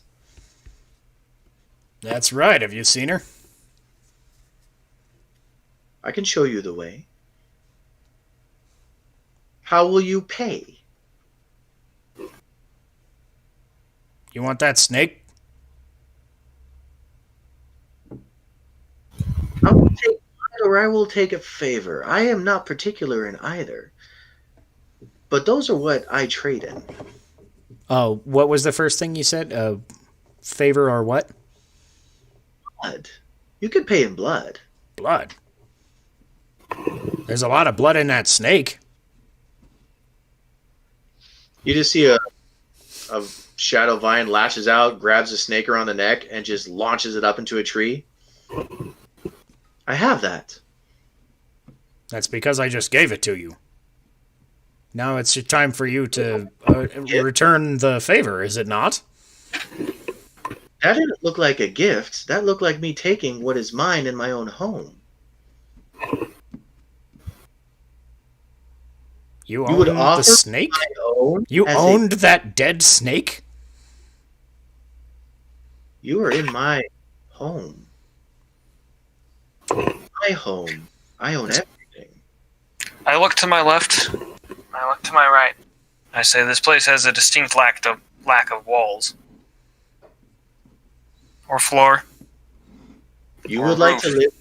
Why would you live where there are walls? Or wheels. Your home is very nice, but you see, there's no sign or anything telling us it's your home. And even if it is your home, what gives you the right to say you own a dead snake? I didn't punish you for killing my pets. I just let you know that it was mine. You got a weird way of just leaving your pets lying around to eat people who were just traveling about on their own business. Are you sure it was your pet and not just a wild animal that you're now, like, making up a weird reason to guilt me over the death of a wild animal? Because it's already a little bit, like, guilt-inducing, and I don't need any more shaming if you don't mind, thanks. Oh, he's sensitive.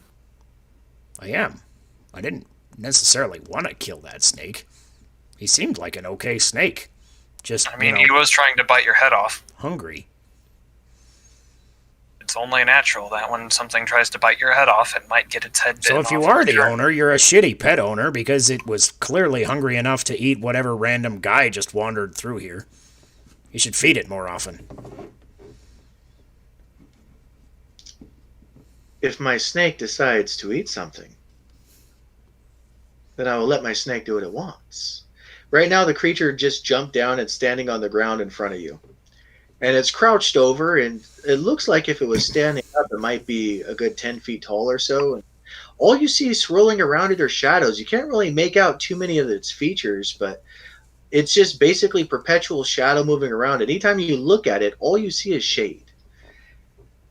You do make out the outlines of teeth in the shade, and it's just kind of like looking at you guys and moving sideways. No ill will for the snake. But will you pay him blood or favor? What's the favor? Oh, that favor wouldn't be now. I would find you. And you would... Perhaps the blood payment is more measurable. How much blood? Much.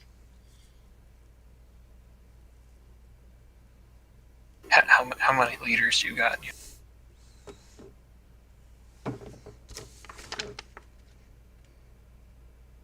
I don't know. There's not a space on the character sheet for that. Oh. I don't think I was going down the speech button. Its arm extends out towards you, and its arm stretches out about 8 feet, which is a lot longer than you thought it would, and it's just holding what appears to be a 2-foot blade just stretched out sideways in front of you. A small amount will suffice. Will you pay in blood? And you can see its eyes, and there's a bit of eagerness there, but you get the impression there might have been eagerness there no matter what. You got some weird kinks, man. Yeah, okay, have at. It doesn't move. It kind of waits for you to cut yourself. Just kind of rub my finger across the blade. Ow. There's so many nerve endings in your finger. Why? I could have thought that through better. The blood gets on the blade when it does. Its arm retracts and ridiculously fast. I mean, inhumanly fast, but this thing's not human. And, ooh, excellent. I know where the one with fire in her veins is, but be aware she is not what she seems. They have changed her. A bounty is a bounty. That is your decision. But what she was is not what she is, and what she is not what she should be. But she is this way. And it starts loping off through the woods. All right. I know that what looks to be a slow jog, but you're going to have to kind of sprint to keep up with this thing. I have brush, so I should keep up just fine. We'll skip ahead a little bit to try and stay with time. You guys have to push to keep up with this thing, but you do. It's not easy, but it is very much succeedable. And it's neither one of you guys, or both of you guys are rather strong physical specimens, especially when shapeshifted. So for the most part, you're able to keep up, just you have to work. This thing does move fast. And it leads you to where you see the ruins of a temple. This temple looks like at one point it might have been an amazing structure. You're not sure what it's even made out of. It's not demon steel. It's not stone. But you have some weird substance that borderlines on crystalline that seems to form up the walls. And it's just completely overgrown by vines and everything else. But despite that, you can still see the shape of it. And it does not look to be weathered. You're not sure what it would look like inside or anything else. But it does appear to have walls that are going up that you could venture inside into what would have to be at least a courtyard. Of course it would be here. Does this place look radioactive?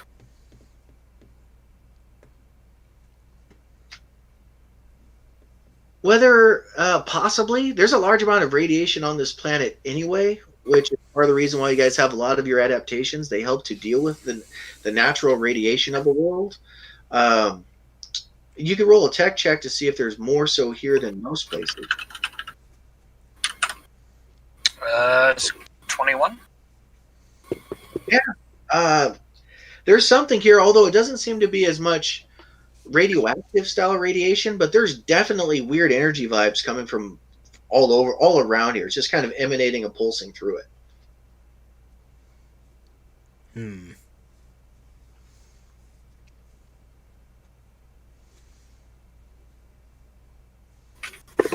Let us proceed. Yep. The demon offers a very weird-looking bow with its exceptionally long limbs and says, "When we meet again," and goes loping off into the forest. And after about 3 or 4 lopes, it leaps up into the tops of the trees, and you just see shadows blurring from tree to tree to tree in what is way too fast to be comfortable. That guy stole our snake. I look back at Sean. You gave it a sympathetic connection. Yeah. I figure if I could spill a little of my own blood, it wouldn't hurt to not spill his blood, in theory. But, you know. No. I mean, you gave it a sympathetic connection. It has your blood now. Who knows what it'll use it for? I don't know, probably some fucked up kinky shit, right? That's what... Is that what demons use it for? Demons have always been interested in blood. They've also been interested in... They're very big on genetics and genetic information. When the people first landed here, that was one of the first things that they were very much interested in, is learning of the new genetic material. So it could be as simple as that, and that might have been enough to satisfy him as just a genetic material. In general, mostly people don't have major problems with demons. But when you make a deal with one, it stays a deal. So they're rather big on that. If welshing on a deal with a daemon does not ever go well. All right, well. Let's proceed inside. Shall we check out this temple? Yes. Hopefully our intel is right. I'd hate to come in here and find out that it's just filled with, like, traps and monsters and shit. It doesn't take long to figure out. You get inside and you see the Ka woman. And she's standing there, and it's almost impossible for this not to be her. Because there is inherently, when you're looking at her, something very, very wrong. All of her coloring is off. Normally Kas have a red or an orange or some kind of a glow to them. You can almost see what appears to be like molten veins going through. The hair flows. Everything about her is glowing with like a green tinge. And as soon as you walk into the courtyard, she kind of looks over at you and just starts to flare up a little bit. And she just takes one look at you, and right now she's just staring right back at you.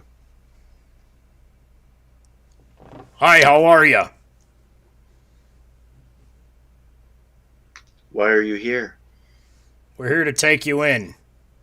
Do you want to come the easy way or the hard way? What they said was a lie. What did you say? Whatever they said was a lie. So they won't pay us money for turning you in for a bounty? Oh, I believe they'll pay you.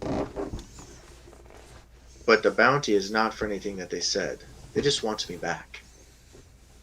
I'm willing to hear your story if it's interesting. Why would they allege a bounty upon you if you were not guilty? Because I escaped. From what? They turned me into something else. They were experimenting on me, and I escaped. I killed one of them on the way out, and the next thing I found out is I had your kind chasing me. So I came here. That's racist. Your kind? Yeah. Wait, does he mean... Bounty hunters. Oh. She means bounty hunters. Okay. I'm making a dumb joke. Yeah, I was wondering. I was like, wait, hold on, my kind or his kind? But yeah, okay, bounty hunters. Yeah. No, that makes sense. Bounty hunters do tend to chase people with bounties, as the name implies. Leave me be. I will stay here. But if you try to take me back, you will die. Well, I have another suggestion for you.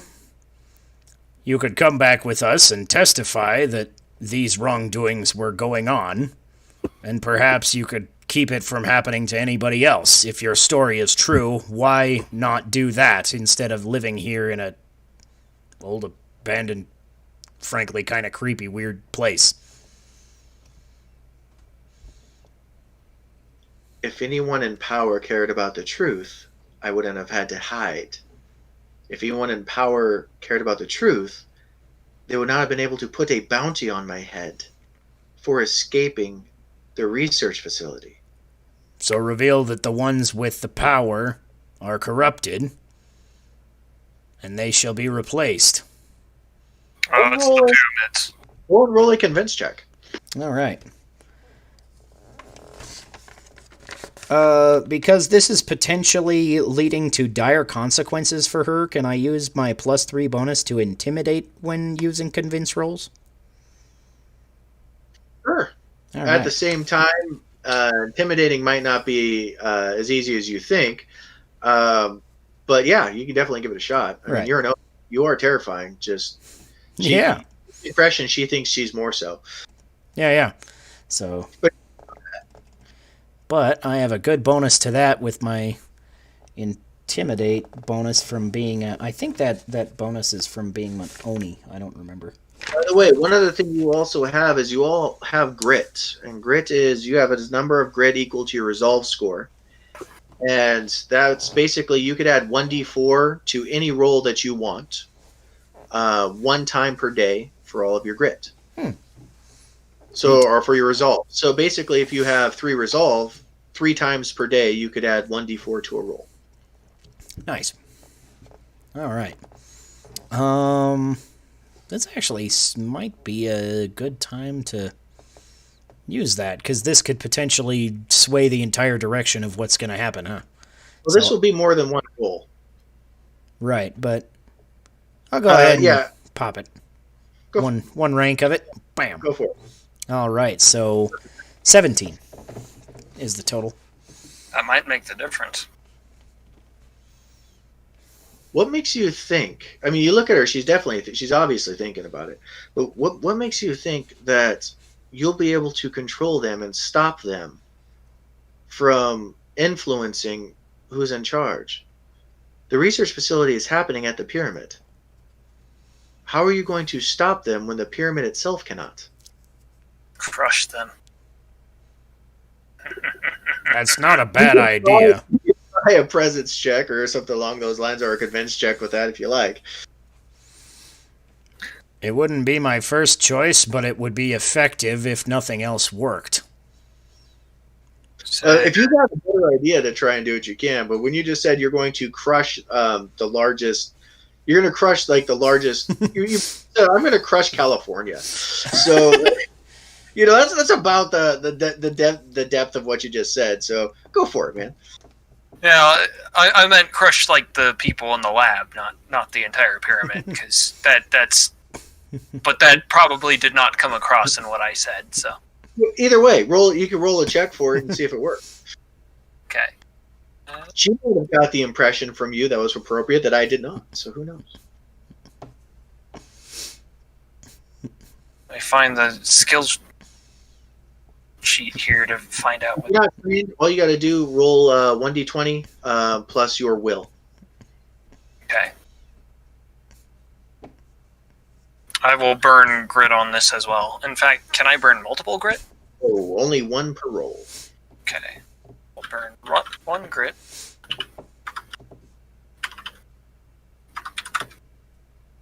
$22. Wow. She looks like she might actually believe that she at least believes that you believed you can, and it looks like you might be starting to convince her. Like I said, man, when in doubt, just don't roll below 15. All right.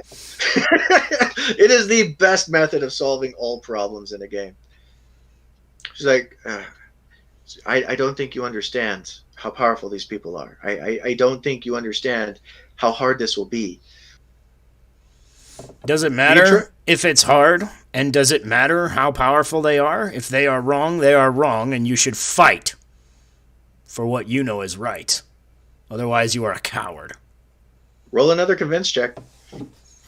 And if I may assist, I would say, do you really want to live out the remainder of your short life in this place, chased by bounty hunters, inevitably killed by them, or the wildlife?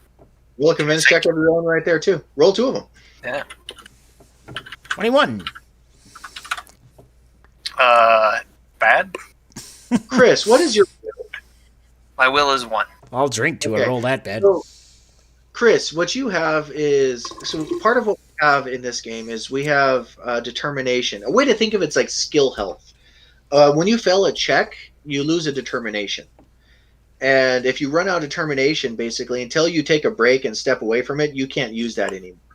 Okay. So you would have... If your will is 1, you'd have, I believe, 2 determination for your will. So you just lost one of them. If you lost another one, basically, if you start trying to convince people, you're just flustered, you can't do it, and you're just not even going to try. You're just going to basically fail almost every time you try to convince anyone if you run out of determination. Does that make sense? Mm-hmm. So right now you're fine. And actually, that right there, Chris, you tacked that on, and it didn't really seem to. It didn't land. Basically, you went through, you said it well, but kind of mumbled through it a little bit. It didn't seem to land. But Sean, you drove the point home. All right, I'll go with you. We'll see what happens. All right. She starts walking over towards you guys. Good. Let us go. He'll drive. I will drive. And indeed, I'm going to lean you in close to me. I'm going to say, there's much more wealth in one of those pyramid research facilities, and I can get at those damn collectivists. I think their wealth should be mine. It belongs to me rightfully, because they won't be able to protect it. And you. And her. I'm not sure I entirely agree with that philosophy. However, if they are corrupt, they've probably acquired such wealth through corrupt means, so relieving them of that would not necessarily be evil, now would it? I feel like I'm listening to Rocket Raccoon and Star-Lord right now, which is perfect. I want it more than them, sir. I don't think you understand. I want it more, and I can get it, so it's mine, right? It's like, that would be murder. What? Yeah.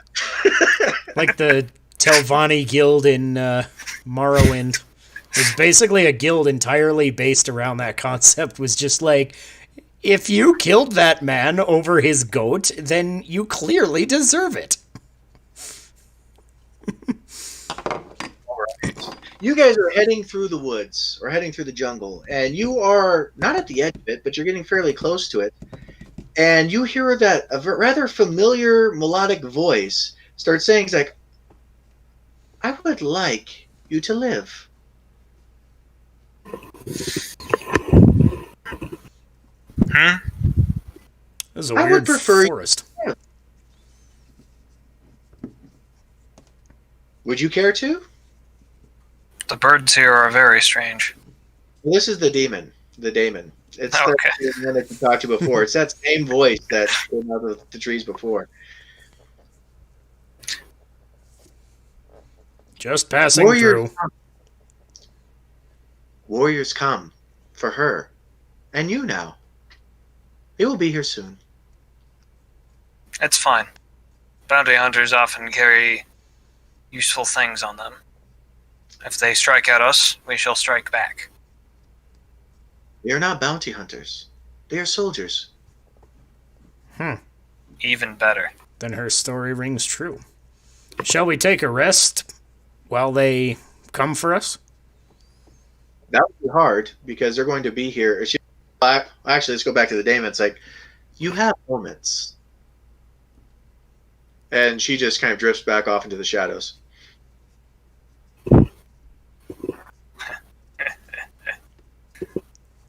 If they were bounty hunters, I could at least respect their individual drive. I have no respect for soldiers. Is there at least enough time to maybe sit and take a break to regain some of my abilities? Taking a break would take about 5 minutes. Although, let's just say you guys took a break before you temple. So I have no problem saying you took a break before you left the temple. Regain whatever you gain back from a break, and whatever you gain back from that would also mean you'd probably be able to recover most of your health, especially early in the game since this is your first break. So I actually believe it would be a quarter of your health is what you regain. Okay. So if that'll you guys be... want your healing potions or anything else like that, healing tonics or balls, you can use those also. A quarter of my health is all that I've taken anyway, since I've been healing little by little here anyway. I'm going to give you a pro to use, so you'll get an additional 10 health during the break. Is that like temporary hit points? No, it's just full ass hit points. Okay. Pro just helps you, when you take a break, it just helps you to recover more. It's a nice little regenerative field that kind of helps you to recover more while you're taking a break. Yeah, so it'll heal you to full, basically. Just a quarter of my hit points would have healed me to full anyway, so unless you need it, may as well save it. Okay, I'll save it then. Okay, doesn't matter. So we'll say you guys have taken a break, and you were just told, and the daemon, as it's leaving, it gestures off in a direction, which is apparently where the other people are coming from. The con kind of looks at you like, staring at you guys like, I told you so. And you have someone coming. I will position myself in front. Is there a more advantageous position we could take within the temples? Since that was like temple. You guys are probably 2 hours away from the temple. Okay, now. that's a little bit further into the jungle. Okay. You are absolutely in the jungle. There are trees, there are ridges, there are large boulders. I mean, there's cover all over the place if you guys want to try and get into cover. Although the fact that both of you guys tend to punch things up close, you can basically try and hide, wait for them to come by and ambush them. You kind of have some different options. Mm-hmm. I feel like I could be a big noisy distraction if you and her wanted to flank. And by big noisy distraction, I mean like 9-foot tall metal dude, metal Terminator, walking slowly towards them. Mm-hmm. Well, all right. That sounds like a doable plan. Yeah, you do that. I'll speak to the woman then. What combat ability do you have, if any?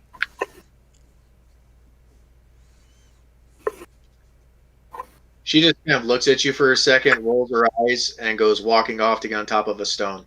Or she's getting on a position where she's behind a large boulder, but where she could basically climb on top of it real quick.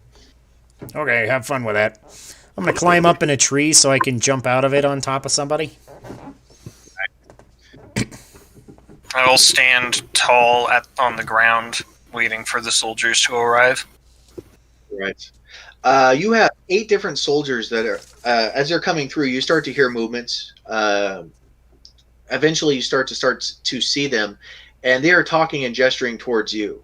And you see at least 8 of them that are coming in your direction. They're wearing armor, they're wearing tactical gear, they have guns drawn, and they are all moving in your direction.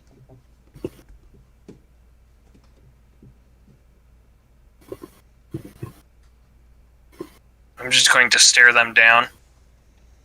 You're moving up there like, you, on the ground. Why are you here? I'm going to slowly continue walking forward. Stop moving, or we will shoot.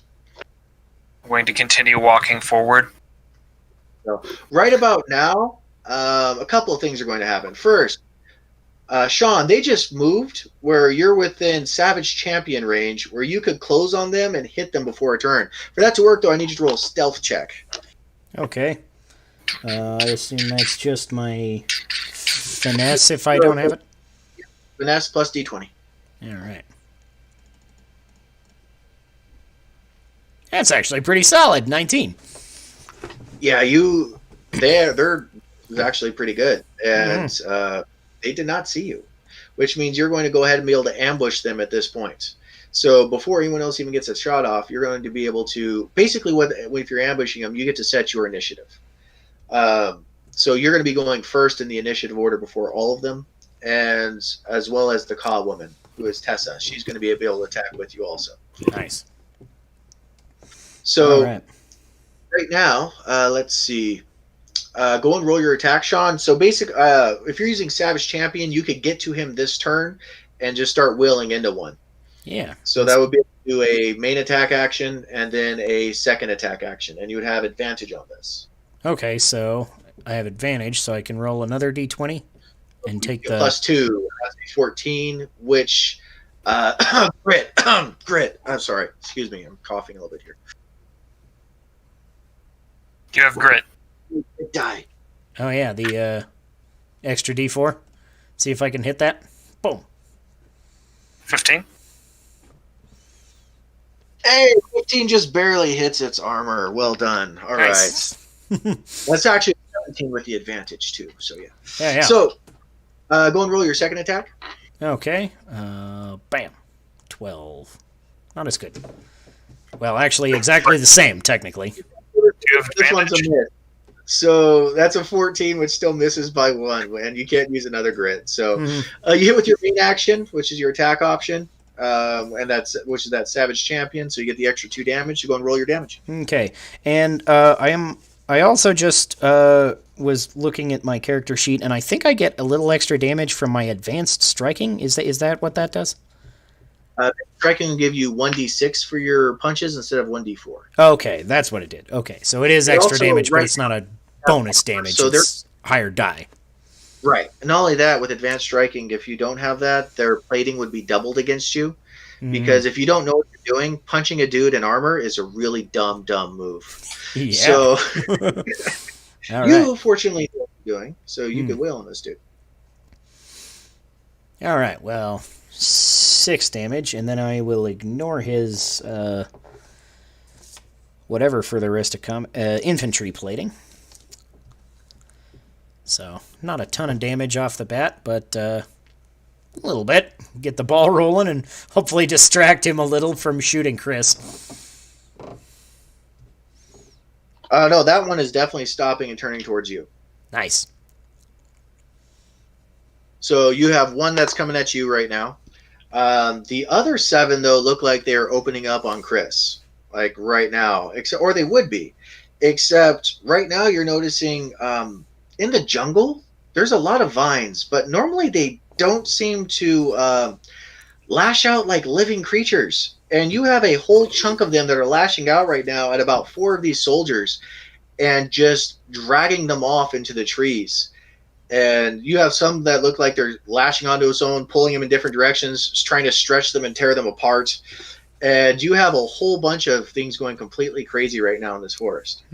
Mayhaps I gained an ally by giving him a drop of blood.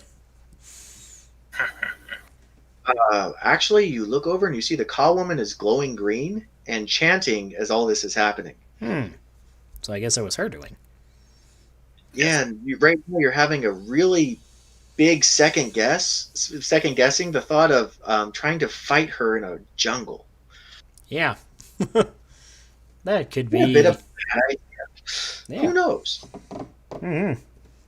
All right. But that does lower the number of attackers to 4 on your buddy. So 3 of them got drug off. There were 4 that are still shooting at him. You're punching at 1. It looks like he's trying to stab you. And that would be a +7. So that's a 10, a 10, a 20, a 20. So you got hit twice by 2 attacks. All right. 1 for 11 damage and 1 for 9 damage. All right. And then I reduce the damage by my... Chris, by the way, that's it with those. The what? Chris. Yes. Shot for those. Chris was hit with those. Okay. Which I think means he only took 2 damage. Yeah, I only take 2 damage. They just open up on me with gunfire, and it's just like... I'm just continue walking towards them. It's like in Terminator when they try bullets on him and it doesn't work, so they try bullets on him. Stabbed with a Caserta Bounty for 13 damage. And you can subtract your plating from that. That's a close quarter combat weapon, but he's got a blade and chain that he's flailing around right now, and he's attacking you with it. That's the one. Me? Okay, and how much damage did you say? That was 12 damage. Okay. Chris, it looks like they are lowering their Daikyu bows, and they are pulling out Kasuragami's also, and it's charging at you. So you're going to be nice up and close and personal with them. Although, they're meeting you halfway. You're going at them, too. It is right now your turn, Chris. All right. Support action on the one that's attacking Sean. I'm going to Spiritual Bond that one. Because that, bonus damage is always nice. Range on that? 100 feet. Okay. Okay, and go and roll your attack.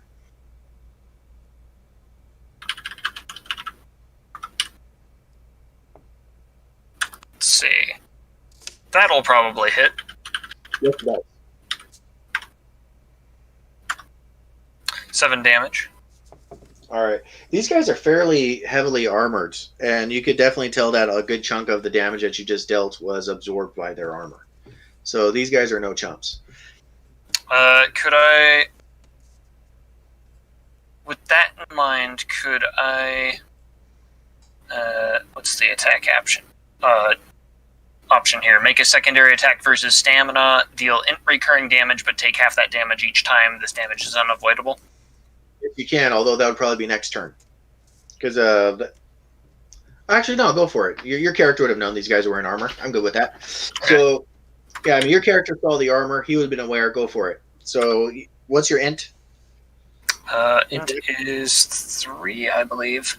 All right. So, you're going to be taking... we'll go 2-1, 2-1 for the damage you take every turn from that. Okay. So you're going to be taking that damage too, and you can't avoid that. There's no damage reduction. There's no damage tolerance. You eat that damage because you're basically ripping energy from yourself and channeling it into the dude. I just like to see this as like eye beams going off. Oh, you are absolutely terrifying. I mean, you were like you just marched through gunfire and just shrugged it off. These guys pulled out their blades and are coming at you. Your eyes are glowing. Energy is shocking out of you guys, out of you onto these creatures as they're swailing on you. They don't look comfortable or happy, but they're also not breaking. They look fairly well trained military, especially considering half their people just died, or well, they're dying as you're hearing horrible screams coming from the vines.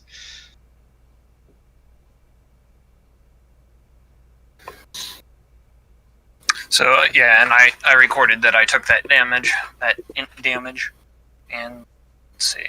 All right. That'll get him to their turn. Go and use your response action on the one attacking Sean, because he is still attacking Sean.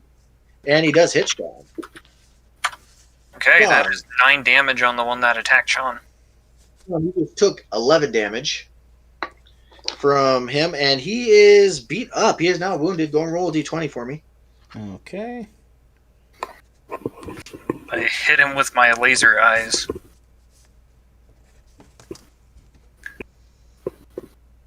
That's really not cool for him. All right. 11. 11. All right.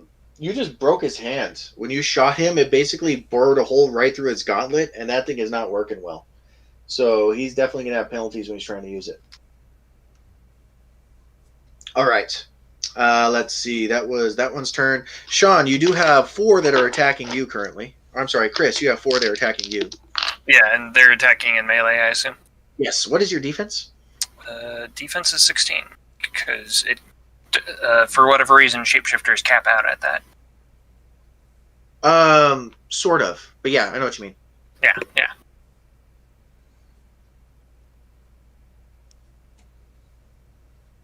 Basically, there's only so much you can move. When you're in your shapeshifted form, there's only so much finesse and stuff can help you. It's kind of what it works out to be. You are hit twice. Okay. For 13 and 14 damage, and you can subtract your plating from it, but not shielding. Okay. So these guys are wailing at you with their kusaguris, and they are just flailing on you. And when you got hit, you, sir, are currently dazed through this next turn. What dazed means is you only get 1 action. So no support actions, you just basically get your main action for this next turn. Okay. I mean, they stabbed you when they did. It hit a power structure. Your body's convulsing a little bit, and you're not going to be able to do as much this turn.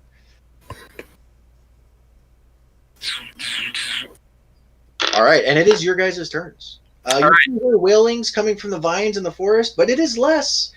And you're starting to see some vines creeping towards one of the ones that's attacking you, Chris, but it looks like she's only has so many that she could rip apart at a time. Alright, the one that I targeted last turn takes another 3 damage from laser eyes. Okay. I take that 1 damage and regenerate it, so I'm net positive. And then for my single action, I'm going to down my other medium healing tonic. And that'll be my round for that. Sean, what are you doing? So I'm going to use my buff on Chris again to hopefully get him not to die. Damage tolerance? Yeah.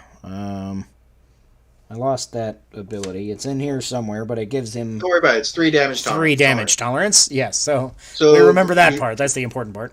And other than that, I'm going to also hit one of the guys attacking him, hopefully to maybe tank some of the damage myself, too.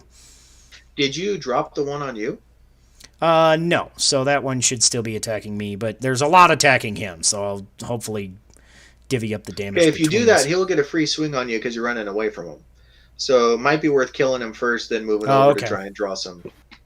Yeah, so, you're good. As long as you have that damage tolerance buff on me, I should be fine. All right, and then I'll take him out, hopefully. Roll high! I didn't roll high. I rolled a 2. You still have 2 more attacks, though. Remember, you guys take swings with each of your support actions. So, yeah, let's do that. And I don't think that hits either. Oh, nat 20! Boom! Celebratory drink. There you go. All right. So with a crit, you're going to deal 10% of his 10% of his health as damage. Nice. That he cannot avoid in any way, shape, or form. You get to roll your damage for your attacks. So go and roll your damage.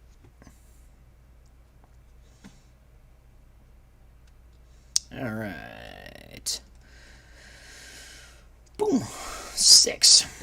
And if you have your chi, don't forget that you can use that also. And go ahead and roll a critical trauma. Roll a d20. By the way, when I said you wounded him, when you drop someone to half health, they are wounded, and then they take a wound, which is a penalty that they're going to suffer. If you hit a crit, you give them a critical trauma on top of everything else, which right now you just gave him burns. So apparently you charged up some energy, hit this guy with a punch that just launched this chi energy all the way through him and just scorched him with it. And his stamina defense is right now shot, and he's in bad shape. Not only is he in bad shape, he's also dropped. So that guy just collapsed down to the ground, and you have room to move up to help Chris. Nice. All right. Okay. So I'll move into position, so maybe Chris will get some flanking. Is there any kind of flanking bonuses in this game? Absolutely. You could basically both be getting a +2 to attack one of these guys, Sweet. and you'll be flanking that one. They're all getting that bonus right now on Chris because they're basically jumping him. They almost have greater advantage because they have so many guys wailing on, which would be a +5 instead of a +2. Wow. So has my days worn off then? Yes. Your next turn, you will be getting your full turn. Although I think it's their turn first. Yeah. Okay. 17 hit you, Sean? That's versus my defense. So as a Budo warrior, I have an ability that makes my defense versus CQC 19 because it's equal to my stamina. Nice. Okay. So it just missed you. You have 3 more that are attacking Chris, I do believe. And one of them hits you, Chris. Only one. Okay. And it just hits you for 9 damage. So how that works is because you have damage tolerance, you subtract 3 of that for the damage tolerance. So then you hit for 6 damage. You had 5 plating. So you only got hit for 1. Damage tolerance is really good for 1 shot a turn. If you're getting multiple times, plating's way better. But for 1 shot, damage tolerance is brilliant. And since you only got hit once, that worked out pretty well. So I think you took 1 damage total. Think. All right, and that'll make it your guys' turns. All right.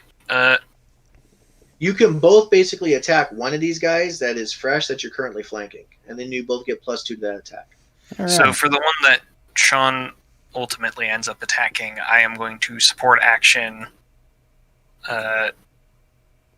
suppress that one.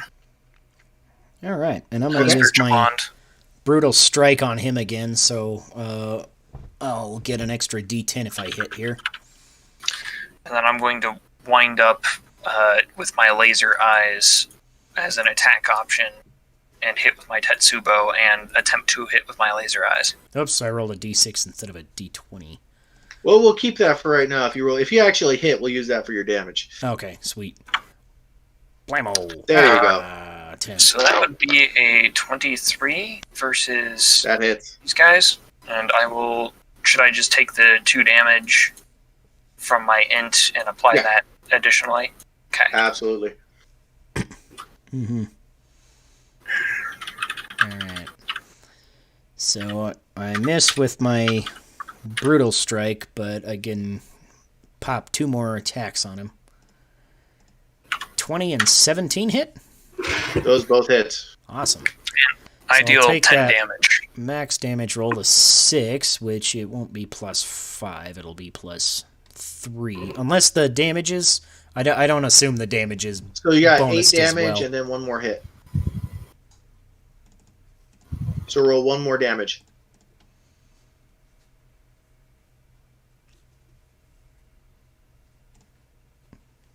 All right, and that finishes him off. So you have another one. He's down. There's only 3 left. They're currently all still attacking Chris because that Sean's laser eyes sucks, and they don't want to have to get shot at that thing randomly. So they're all attacking Chris and willing on him, but they're also starting to go down. Oh, that's depressing. I have 3 misses here. Wait, no. It has advantage. So 16, 17 would hit Chris. So, Chris, you got to hit 1 time again. Okay. But you do have your damage tolerance, which will probably help. 10 damage. So, I think you took 2. Yep, I take 2 damage off of that. This is really depressing. And these guys... Yeah, you want to win? Roll higher than 15 all the time and have them roll less than 5. This is really depressing. Sorry, never mind. Your turns. Sean and Chris, go ahead and go. So these guys are attacking. They got Kisaguraris going. They are Kusaragamis going. They are swinging chains. They are stabbing at you guys, lashing at you guys, and not able to connect much. Apparently the frantic screams of their comrades that are slowly stopping is not helping their moods. But these guys are looking close to getting ready to flee. The ones that are left, the 3 that are left, are not looking too brave at the moment. Okay. And it's your turns. So I'm going to use my follow through, so I'll get extra damage if I hit on this one as well. So my 3 intelligence damage laser eyes goes through on the same guy again. He is now down. And then I'm going to wind up to smack. 2. I'm going to wind up to smack another guy here. All right. Well, I'll just assume you guys are both attacking the same one right now. All right, so 19 will hit, I assume, on my... Absolutely. All right, then I do a lot of damage on that one. And I'm going to 12. spend a grit on this one, because making these guys go down faster will prolong my life, probably. It definitely won't hurt. You could choose to spin the... don't spin that grit. Spin that grit on damage. Because you could choose to spin the grit after you roll, and you knew that would have hit. That was a great roll. So we'll count that... Grit on damage. Right. So go and roll your damage. We'll add 3 to it or whatever. My secondary attacks don't hit. I'll be right back also, just a sec. As roll a natural 1. That is 10 more damage. Nice. And All right. So you just wounded another one. These 2 guys are trying to bolt at this point. Do you have any support actions left? I do have the support suppression. But Did you use that, though? I have not used that this round. Okay. So you can take a swing at these guys when they're trying to run with a support action, but they are bolting. They are getting out of here. They have had enough of this fight. Well, that should hit, probably. Yeah, I got a feeling that one's not going to get away. Because that's the one you've been swinging on. Yeah, he's down. He didn't have a lot left. So you drop one of these guys, and the last one just takes off running. And he's just... Oh, no. Yeah, man. The one that bolted, he ran, but he wasn't running in any direction you want to run in the jungle. He is running deeper into the jungle. And you look over and you just see a very shadowy grin from the treetops as this thing runs right past this patch of shadow that you sort of recognize. And you get the impression the shadow is showing itself to you right now. You see its toothy grin, and it just starts loping through the trees silently after this guy that's running off and deeper into the forest. I laugh mechanically. We can just take the weapons off these guys. You load up the weapons, put them into a pack that you guys have, and you're going through. By the way, you do find the body of that snake. It is right here. Looks like, it's like almost like it was just left there for you. The body of the snake is right there. I will pick the snake back up. So we now have a Terminator wearing a boa. And wearing a boa, escorting Tessa, the Ka woman, and carrying a load of weapons. By the way, you find the remains of what was left of the people that are drug off into the forests. And you don't really want to ever speak about what you saw that happened to them, but it was worth taking the time to get their armor and weapons. Mostly because there wasn't a lot of them left to remove from the armor and weapons. So it went kind of quick, but you got a robot stomach and you haven't eaten in a while, and you still feel queasy, man. It was not pretty. Well, now we have guns. Tessa just looks at you. She's like, "Are you sure you still want to go back?" Yes. She shakes her head like, "All right," and she starts walking with you back to the car. And we'll probably end the session right about there. All right. So we went a little long, not too bad, and hope you guys had fun. Yeah. And we got to deal with a fair amount of Carbine, or I keep saying Carbine Jungle. Right. Lockdown. Hey, Carbine Jungle, look at the hoodie, man. I don't know if you can see. I don't know if anyone can see the Roll20 camera, because my camera won't work on Discord I don't see it on for some reason. I don't see it on Roll20 either. Yeah. That's unfortunate. Seriously? Yeah. Nope. This is hurting my feelings. Yeah, no, I just have your avatar that says Nicholas E, which is... Oh, yeah. That's Nick's is the pro account on Roll20, so it's the one we could set up all the character sheets and stuff on. Mm-hmm. So it's just easier to start with that one. Yeah. So, yeah. So hope you guys had fun. I hope you enjoyed the game and the system and a little bit of the shenanigans that we had in it. Yeah, definitely. It was a lot of fun. Thank you for running. Yeah, we had a great time.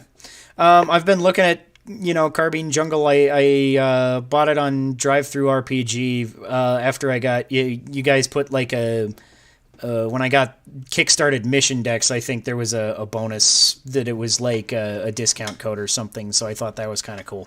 And I checked that out, and I really liked Carbine Jungle as well. And unfortunately, I haven't had a chance to run it or anything, so I thought this would be a great opportunity to run a Carbine Jungle adjacent system, and all the new content that's in Lockdown that I've seen so far, I think is really worthwhile stuff. So I'm glad we had the chance to sit down and get a little more in depth, because I think reading through the system and seeing the cool stuff in there is one thing, but actually getting to play it and kind of understand a little bit more of the mechanics really helps me just understand the system a little bit better.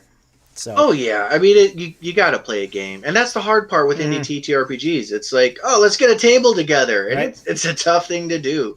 We're looking into starting up a Discord. That way, hopefully, people that are interested in Carbine Jungle and Lockdown, I mean, basically anything that we make. If you want to be able to go there and try and play it, we'll see if we can get something set up where people could talk and try and get groups together or whatever. So that's something we're looking at possibly doing. We just, that's the whole thing. We're an indie company, so we got 3 guys, and we're making mission decks. We made 8 mission decks, which are awesome, I think, and they're a whole lot of fun. And we've made, we've made 2 different game systems that are very adjacent, very similar rules. And the one things I like about Lockdown is that as a game designer, I mean, you always learn and you always improve. And so Carbine Jungle was the first game system we ever built. We built a good game, but we also made some mistakes in it that we're able to fix here, which is kind of cool. So we're able to go through and kind of improve on our approach to it and all that stuff. So really with Lockdown, we're getting some stuff kind of cleaned up, and it's just it's a fun experience. Lockdown's a great game. Carbine Jungle is a great game, by the way. If you haven't tried it, you could check it out. There's a free version you could grab on Drive-Thru-RPG.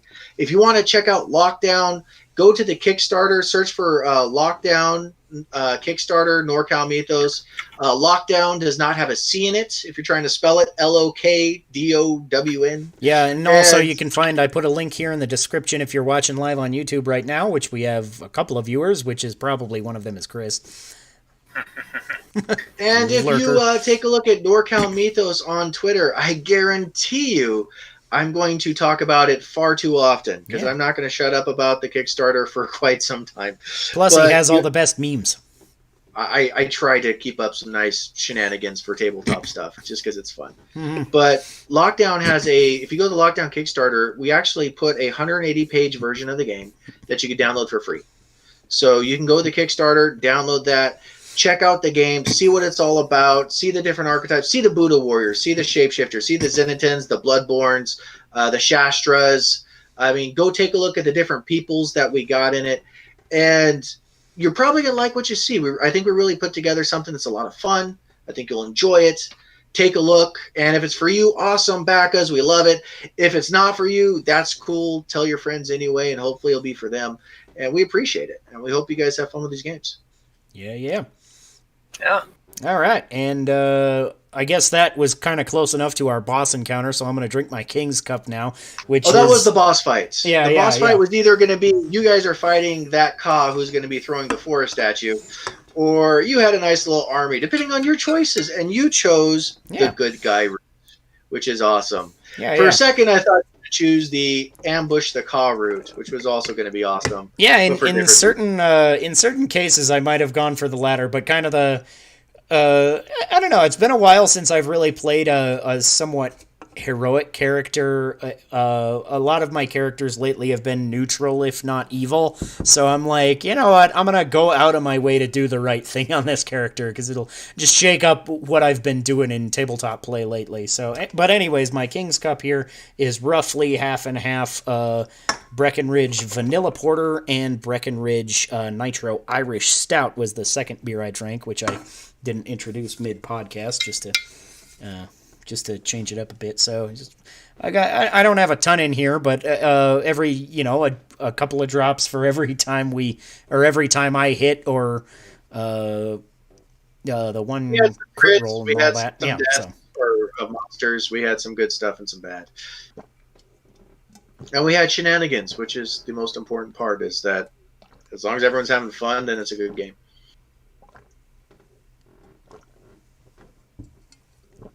That didn't look like very much in the bottom of this cup, but this is a big cup, so that was actually a pretty good amount of beer right there. I'm wondering if Sean was just going to she's like, I'm just going to stop tanking. That way Sean just has to drink all of it. I was curious if that was just ever going to happen. Like, nah, I'm just going to let them wail on him. Let's just let this happen. Mm-hmm. Yeah.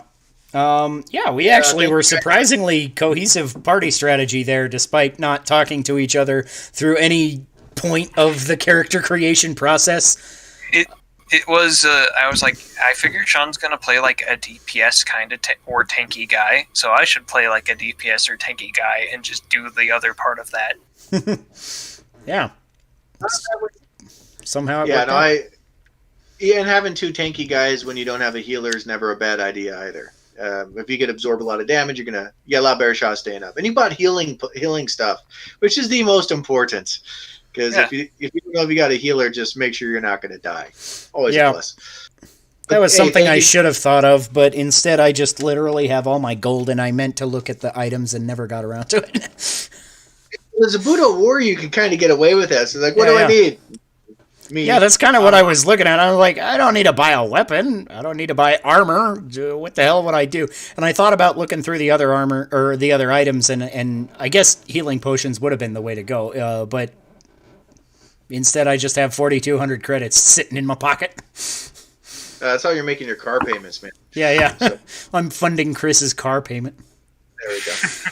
Yeah, thank you guys for having me. It was fun. Yeah, anytime. We're glad to have you back on the podcast, and we will gladly shill any of the things that you want to make in the future, or if you just want to come and talk about Carbine Jungle or Lockdown again, we'd be happy to have you back for that, because your content is really awesome, and we really enjoy having you on the podcast here. So I had fun being here. So we might need to get Nick here at some point, because Nick, that's the only drawback with me being here is Nick and Mike would be drinking with you. I myself am a sober individual of our group. I'm the black sheep or white sheep, however you want to look at it. I'm the one that sticks out. So, but yeah, Nick and Mike they're pretty good guys, and we've all been gaming with each other for years. And maybe next time I'm on here, we'll get one or two of them and have a little bit bigger party. There you go. Yeah, that'd be awesome. So yeah, and I suppose that'll bring us to our final segment of the podcast, where we talk about inane bullshit until somebody says something really awkward and I push the cut off the podcast button. So yeah. I guess we could do our regular shilling. We have, of course, talked about the Kickstarter for Lockdown. You can find that in the description here. I'll put it on the description in whether you're looking on Apple or Podbean or wherever you're looking. Of course, it's already in the YouTube description on the live stream here, so that'll continue to be there. So if you want to look up them on Kickstarter, you can find them. You can also follow at NorCal Mythos on Twitter for all the best memes and more information on Mission Decks and Carbine Jungle and Lockdown. So yeah, check them out. And Chris, you want to shill your shit? Yeah, I've written House of Flowers, which is basically a D&D module, D&D compatible module that you can find on Direct3RPG and itch.io, and I co-wrote I co-wrote 5 Cataclysms Core Rules Beta Edition, which you can also pick up on Direct3RPG or itch.io. You can pick either of those up for any amount of money, including the price of free. House of Flowers is very well liked by some people, even if the most common complaint is that it is a pain in the ass to read through. Or you could pick up any of my co-authors' adventures, which are also compatible with most editions of D&D, and they're all very highly regarded by people that are not me.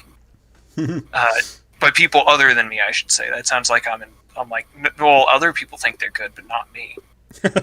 Right. You do have to pay a little bit of money for those, but those are well worth the price. I would recommend all of them. All right, and as always, I am Spamoman, or Sean Michael Patrick Thompson, your host of Drink to the Past, and you can find my opinions on random video game things over on tgpzgaming.com, as well as twoguysPlayingZelda.com. I write articles there occasionally. I haven't written anything for a minute, but I have a couple of article ideas brewing around. But lately I've been taking time off of that, not necessarily on purpose, but just because I got a wild hair and I dug out the old tabletop system that Chris and I invented quite a while ago that we've been like working on here and there over the days. So I'm hoping to get that actually like up and running and do a little bit more playtesting. I was thinking of doing a playtest session here on the podcast sometime. So look out for that possibly in coming weeks. It's we call it Super Simple Super System. It's a system that's basically made to give you limitless customization without being overbearingly difficult to read through blocks and blocks of text and really just be overly complicated.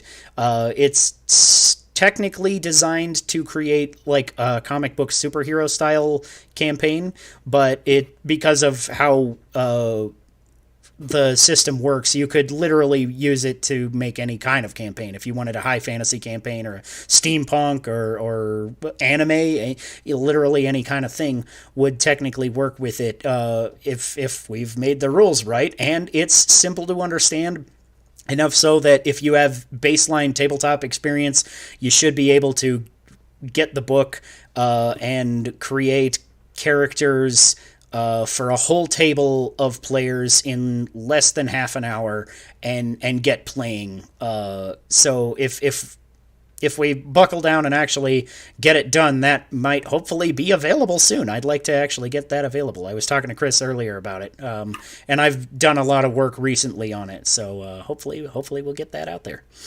Yeah. All right, and now the random bullshit. Now to the random bullshit.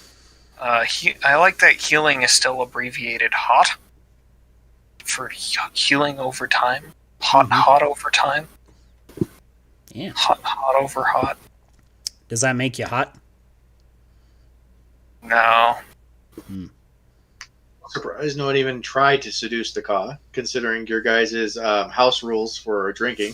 I thought, at some point I was like, oh wow, that might actually happen at the boss fight. Well, let's see.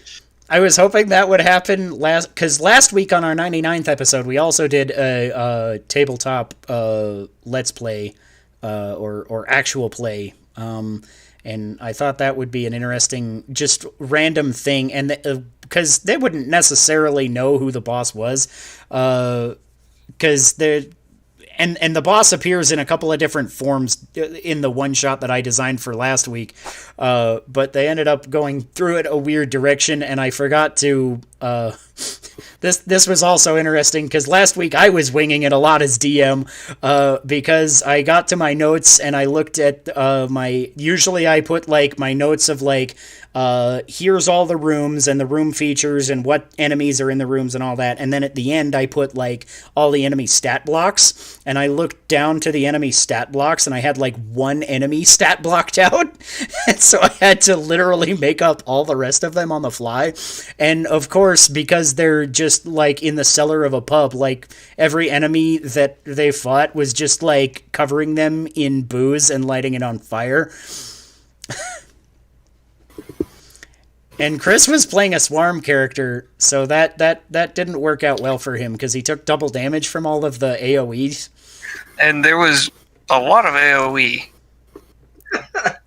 Yeah. I don't know. Everyone's like, whenever that kind of comes up, it's like, I'm going to seduce the villain. Well, one thing, Carbine Jungle is a little different because it's not going to be a check. It's we do skill conflicts, which basically you're going to have to wear down her threshold, which would have been really hard. I mean, you guys are rolling well. I guess it was possible, but it most likely just ended with you guys being ripped apart by vines. But yeah, I just posted a meme, which is always what I think about whenever that comes up in the general chat, which basically goes back to Red versus Blue from Rooster Teeth from Halo. And it was always my favorite one for this. It's just like, are you a man or a woman? It's like, I am a villain. Yeah, but what gender are you? I'm evil. Yeah, but what's in your pants? Doom. It's just like it's always my favorite. Like, yeah, man, you're done, man. This ain't happened. Good luck. I mean, I would let you guys roll, but yeah, the odds of that working out was probably not nearly as high as you getting ripped to shreds by vines. But hey, worth a shot. Mm-hmm. You actually convinced her to leave with you, which I didn't think was going to happen either. So hey, good job. Yeah, I was like, if I keep at this might potentially work. And then she was a very valuable ally, actually, because, like, without that, like, I'm sitting here at, 10 hit points remaining, and they're dealing that much damage on a hit, usually, so I was about to be knocked out.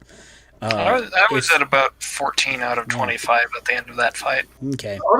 Well, and that's the other thing, too. When you guys get dropped, like Carbine Jungle and Lockdown, we actually tried to make dying fun. So when you hit 0 health, you don't die, you're dropped. And then you have dropped actions that you can do. I was actually hoping that we might be able to show that, but it didn't work out. You guys did well. You stayed on your feet. Yeah. Good for you. Yeah, I wasn't sure because I was playing it a little more risky because I thought about using like one of my defensive abilities that I didn't actually end up using because I have a thing that can like buff my defenses all by 5, but I didn't end up using it. So, because I was like, let's just go for it, just go all out, just beat him down, see if we can do it, and it ended up working out. I do have to say. Mm-hmm. I really like the example descriptions of abilities versus abilities here. What? In the super simple system. Oh, are you looking over the book there? Yeah. Nice. Versus body. Why are you hitting yourself? Hey Chris, what was the system that you said that you had in beta version on Drive-Thru RPG? 5 Cataclysms Core Rules Beta Edition. It is definitely a D&D hack, right? Unapologetically so, but tending more towards the OD&D and AD&D side of things than any more modern edition. But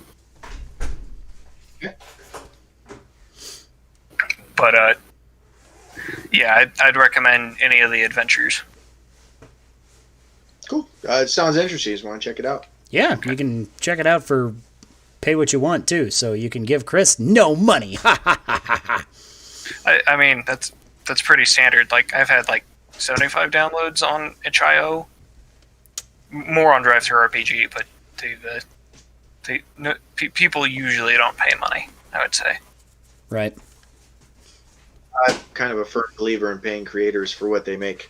So, I feel like this is my opinion, at least towards certain kinds of games. At least towards isn't don't pay creators money. It's not that, but it is. These games are essentially a lot of it is hobbyist games. It's a lot of the fun we get out of them is from the effort we invest in, from kind of like the sweat we put in into like running a game or like playing through the game or like getting together and having fun with friends. And so I've never been. I'm not like I've never been too worried about getting paid, I guess, is what I would say. Oh, fair enough. Just usually if I'm picking up something that somebody made and they took out the time for it, definitely gonna be interested in going through. And if I use it, I want to pay you for it. So I don't know, and that's makes a whole lot more sense to me as a creator, I guess. Possibly, but you know, it's that's the whole thing. I mean, you have a lot of creative people out there. You have a lot of amazing stuff that people have put out into this world, and that's the best part about the whole tabletop role-playing game community that we have, because they are so supportive of all these different things. And the more we support people, the more stuff's going to actually get made, and that's awesome. So I love just watching the world grow and all the different stuff that people are putting out there, and it's just fun. Yeah.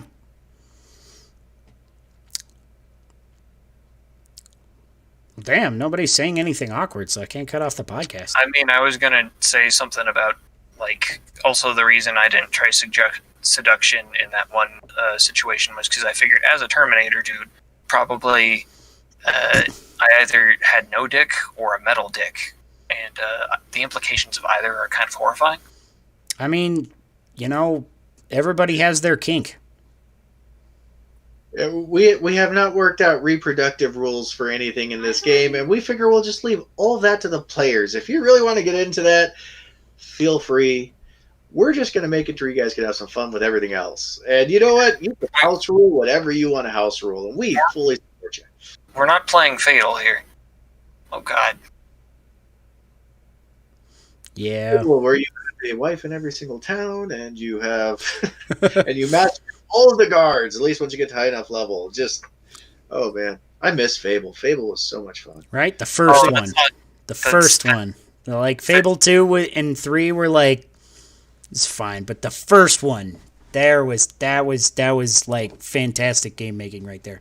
I'm really, because of what happened with 2 and 3, and because it's a totally different development team now, I have no clue what to make of the new Fable coming out, because it's like, especially since the trailer is so like doesn't tell you anything about the game. I'm just like, there's a cinematic intro that we're going to release a game that's called Fable, and hopefully you know what that means. And if you do, you might be excited, or you might fear that we're going to screw it up. Yeah, I mean, Peter Molyneux isn't involved in it anymore, so that's all right. First Fable was great. I never actually played anything but the first Fable. You're not missing a ton.